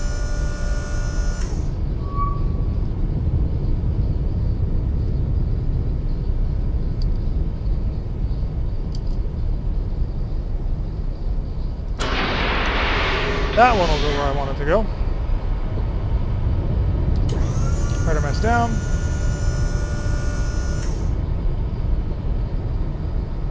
No, he's still doing 16 knots. What am I saying?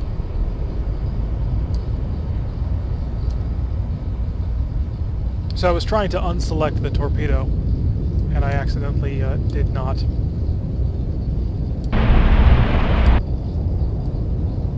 Is that torpedo going to miss too? Oh, I am so bad with these Mark 16s. Load this.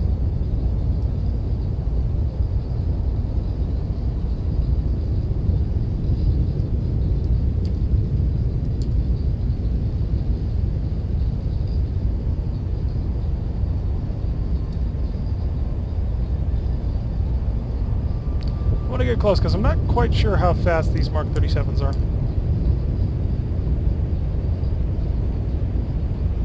They may not be fast enough. So we were at range, head 2/3.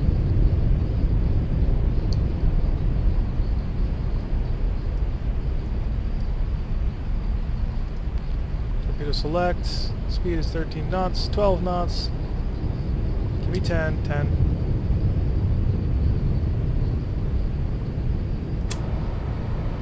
Run on the surface. What the hell?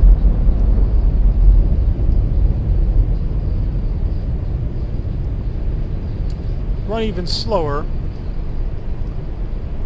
On surface.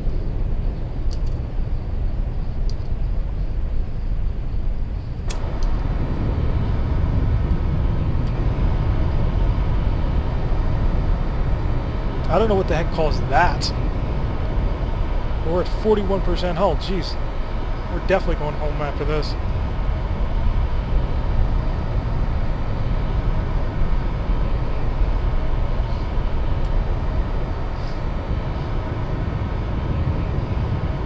Run quiet. He's tracking.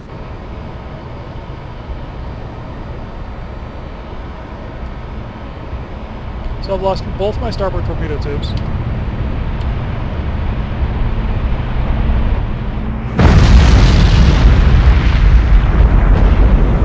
Alligator sunk.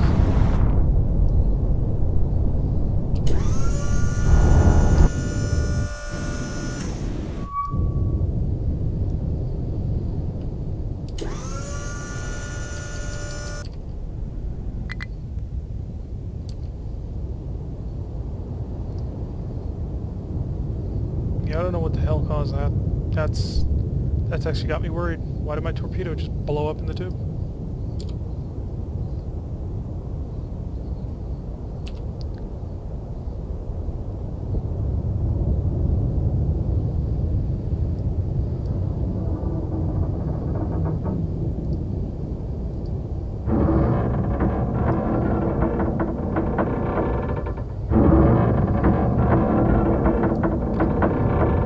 Almost out of map. The Cosmolol's doing 25 knot or 20 knots, so that's going to make things much more difficult.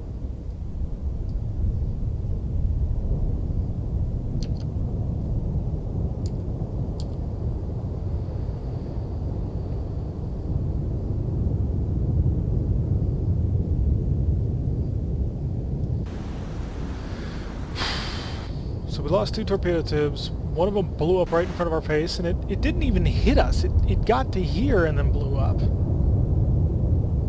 I figured 10 knots would have been fine, but I guess not.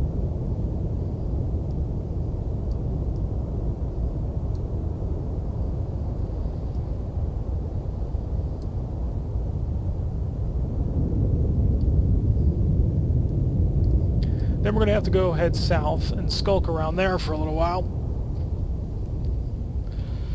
so that we can try and hit the rest of them. We'll fight until we're out of torpedoes, although we've only got 3 torpedoes left, so 1, maybe 2 on the Cosmolol, and then if we're lucky, we'll be able to head south and get 2 more ships. I mean, there's only 3 left, because there's the Cosmolol. Oh no, there were 2 Cosmolols. It's actually Komsomol, but Komsomol versus Cosmolol. One is fun, one less so. How's the ground going? It's coming up. Small course change. A little more of a small course change.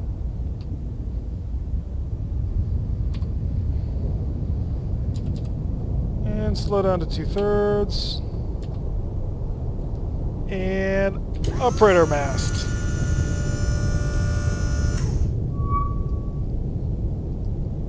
He's doing 20 knots, his course is 060, and his bearing is 046.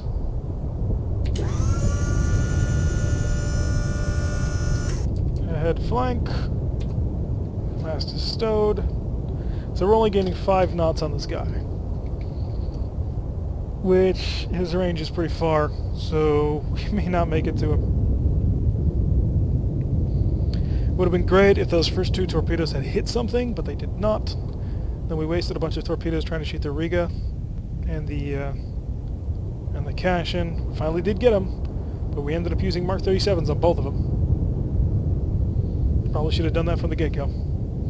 The thing was, I was concerned that the Mark 37 wouldn't make the hit, because it's a smaller warhead than the Mark 16, and I was like, if I can hit him with a Mark 16, that warhead will kill everything. But you can't kill much if you can't hit it. Once again, proving that accuracy is superior. This game needs a faster time warp, though. You can actually play this game on a variety of different settings. You can compress time and make everything happen faster, like in a game option setting. So like the stock speed would be faster. I'm playing on normal time. You can also compress the maps and make it like a 1:2, a 1:3, 1:4 ratio of how big the map is to the real world. So I'm also playing on the 1:1 ratio, because I'm a glutton for punishment. I'm not playing on elite difficulty, at least I don't think I am. Which, if you do that, then the game becomes really hard, but we're just starting out with this. It's a brand new game. It only just recently came out, and the new patch only just recently came out, so we're giving it a shot. Cavitating the whole way. So I've got an alligator, a Riga, and a Casham to our name. Which, what more could you want? Yeah, so that is land. Somehow, this Comsol was sailing on the land. An interesting problem. I'm assuming a bug. Although, you know, you never know. It could not be a bug. It could be exactly what they wanted, and they've actually got treads on the bottom of these ships. Who am I to say? So, let us slow down. Pop up the radar mast. I'm catching this guy. He's 2.8 thousand yards away. Got an eye on him.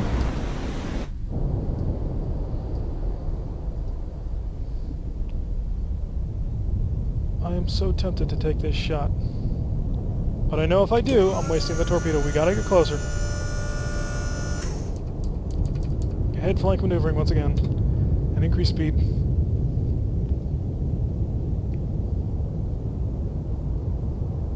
You don't often get to use your masts and your periscopes and all that.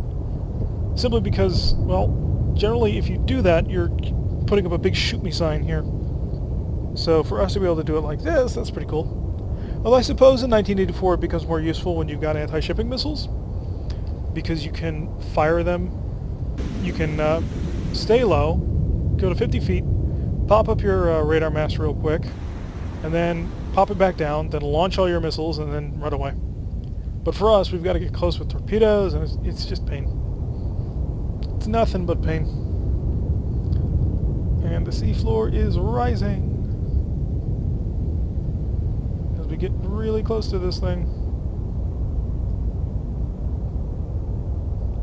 So in order to get 2.5 thousand yards, traveling at 5 knots, how long do you think that would take? I don't know, and I'm frankly not going to try and figure the math out either. As we zip along at full speed. Seafloor is getting awfully shallow.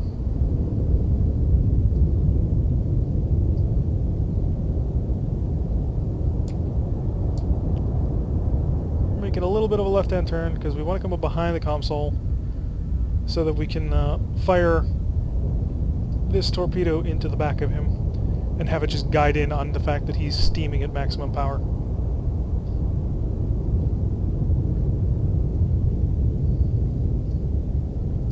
Still can't get me and my target in the same frame yet. But we're trying. We're going as fast as we can.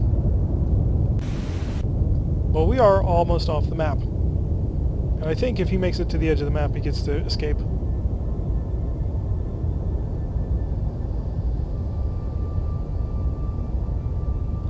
And escape is not his plan. Actually, it is. It's totally his plan. He's a merchant ship, essentially. I mean, he's got cargo. What does he care? He's not here for war. Well, he is, but he's not here to fight the war. Head to 2/3. Radar mast up.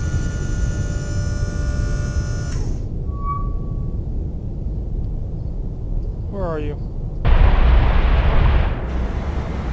You are 15,000 yards? I thought you were 2.5 away. Screw it. This shot will either take him or it won't.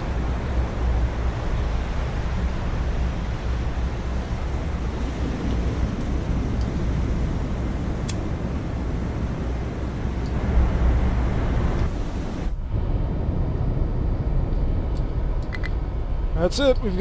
This is all we've got left. And we'll bring down the mast.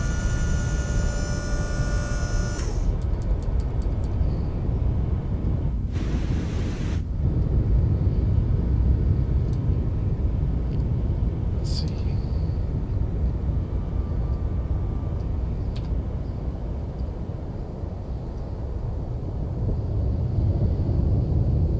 We are going to have to still try and catch him, but let's see what this does. Maybe we'll get lucky. We haven't been lucky so far, but, you know, maybe. Seafloor is now at 445 feet.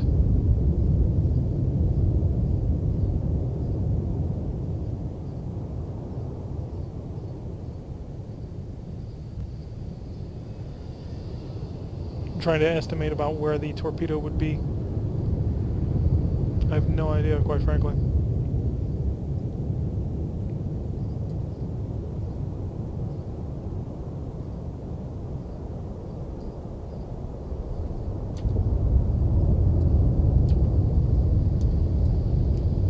All alone down here in the deep.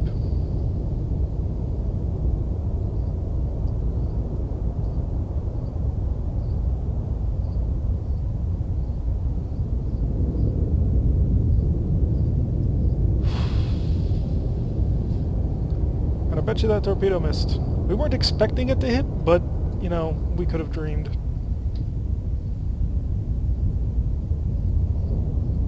If I had gotten right up on his tail, it might have hit.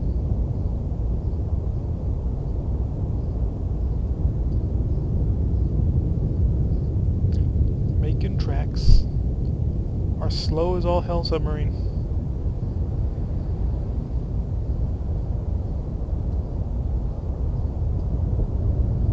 Los Angeles class would not have this problem. She is much, much faster.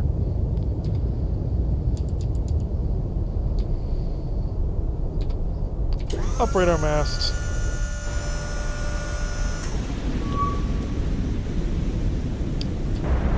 Yeah, she's still chugging away.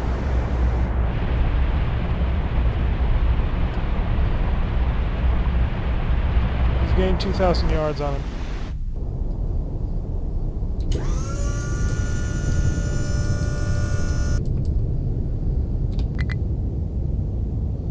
Yes, I know we're cavitating. Cavitation is part of life, son. When you're chasing down completely helpless merchant ships in your attack submarine, cavitation is what for dinner.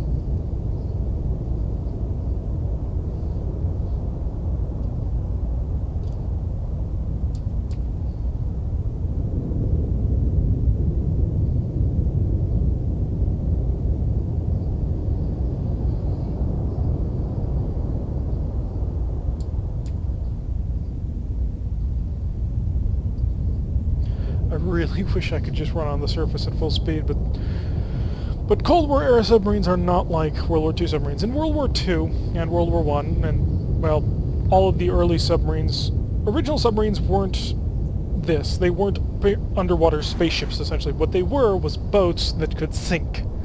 So they were most at home on the surface. So if you play any of the Silent Hunter games, if you want to do any cruising, if you want to do any chasing, if you want to do any major repositioning, you try and do it on the surface where you're much, much faster. And then when you dive underwater, you become much, much slower.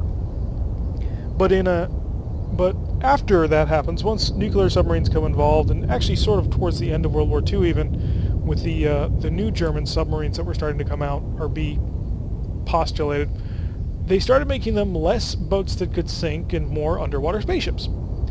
And so now, if we try and run on the surface, we are not designed to run on the surface at all. And so we are very slow. Oh, where is he? want accurate information.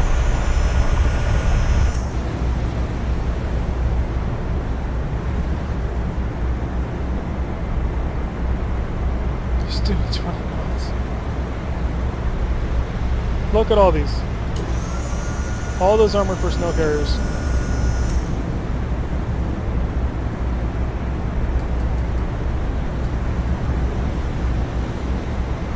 And I'm going to come...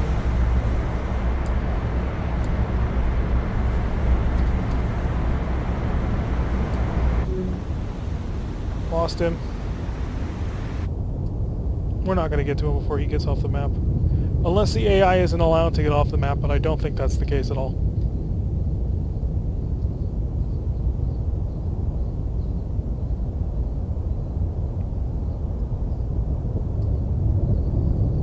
Yeah, so we're fastest underwater, slowest when we're on the surface. We're also very vulnerable on the surface.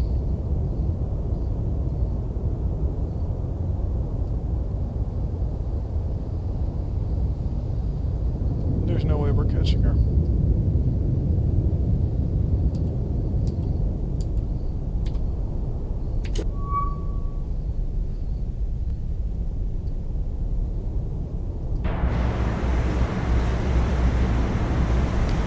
Yeah, we're 10,000 yards from her.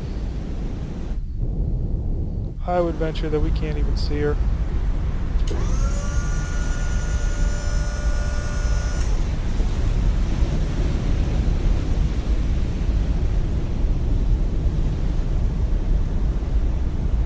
She should be somewhere on that heading, but I can't see her.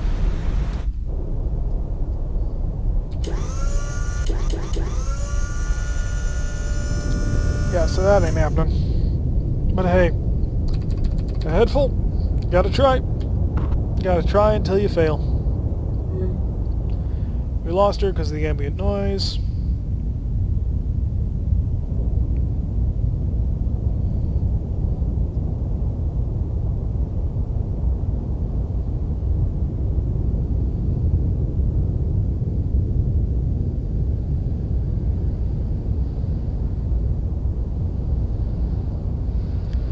But she's got a whole bunch of scout vehicles and armored personnel carriers on board that I really do not want to be able to land on that beach. And if she gets by, there's not a whole heck of a lot I'm going to be able to do to her.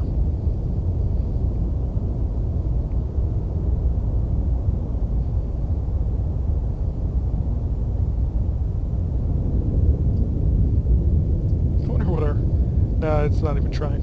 It's like, you can't see anything. Which I suppose is fair. We are steaming at 25 knots.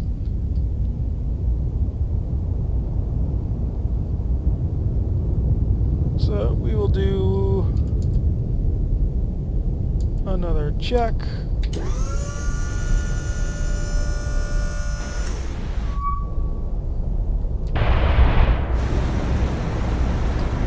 $9,000, 9,900 yards.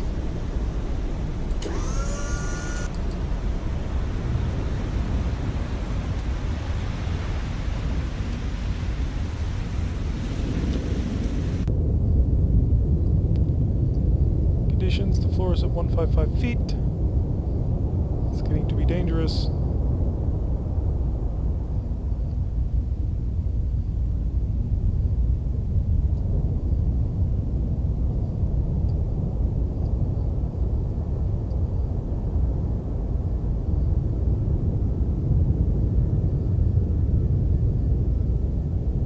We are going places nuclear submarines were not meant to go. Anywhere near the surface. We're really designed for super deep diving and all that.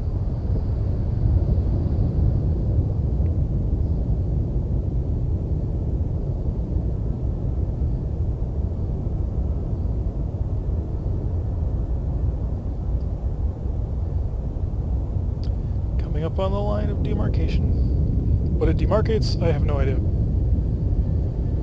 Well, I'm assuming it's the edge of the map, and I don't know if we're like turned back at the edge of the map, or... How does this whole thing work? I've never been to the edge of the map before.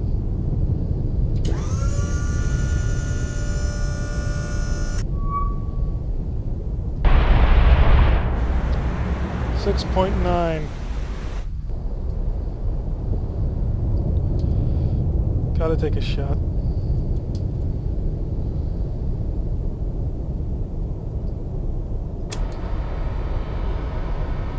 If you blow up on me, I swear to God, I'm gonna kill you.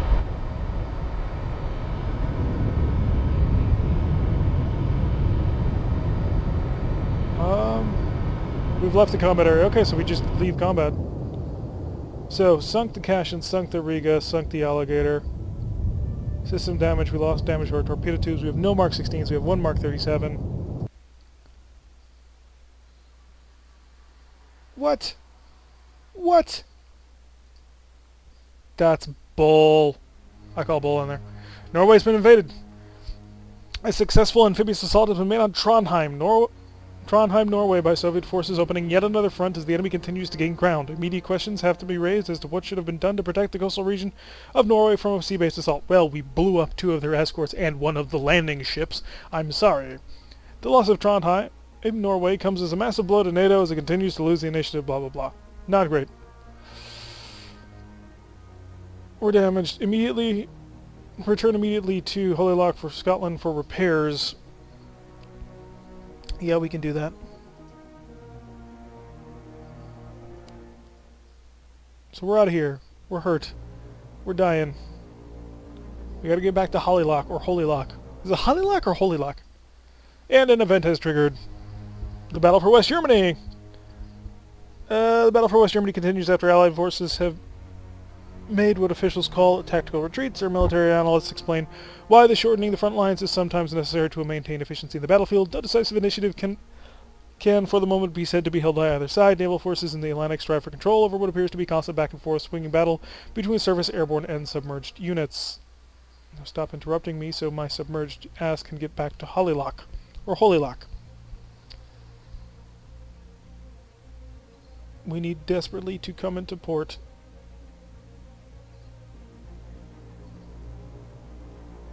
Come on.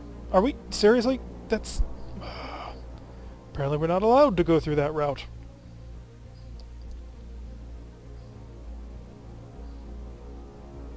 Holy Loch? Holy Loch. Port.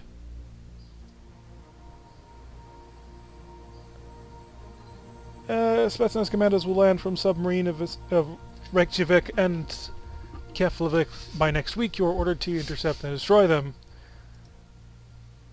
Rearm and repair. Hull's at 100%. We're going to spend 4 hours in port. How do I rearm? I need more torpedoes. I need these patched. I need everything patched. So how do I order damage control to fix things?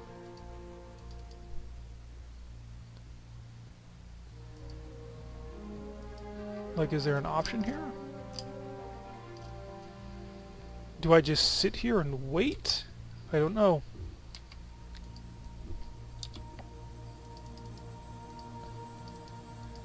Oh, here it is. Haha, I see. So we need to load 4 of those. I see how this works.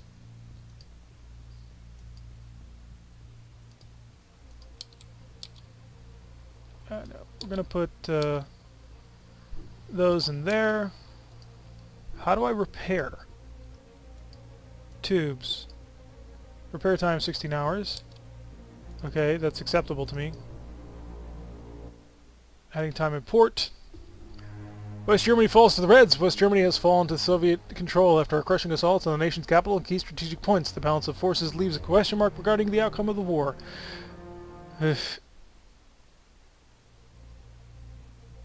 Still need to rearm and reload.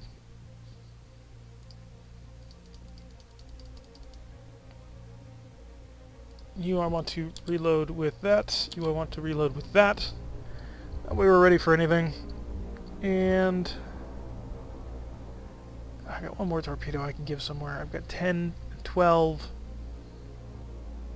I'm going to load one more Mark 37.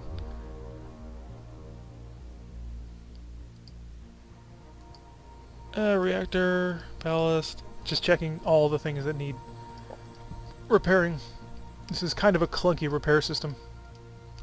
Okay, that works for me.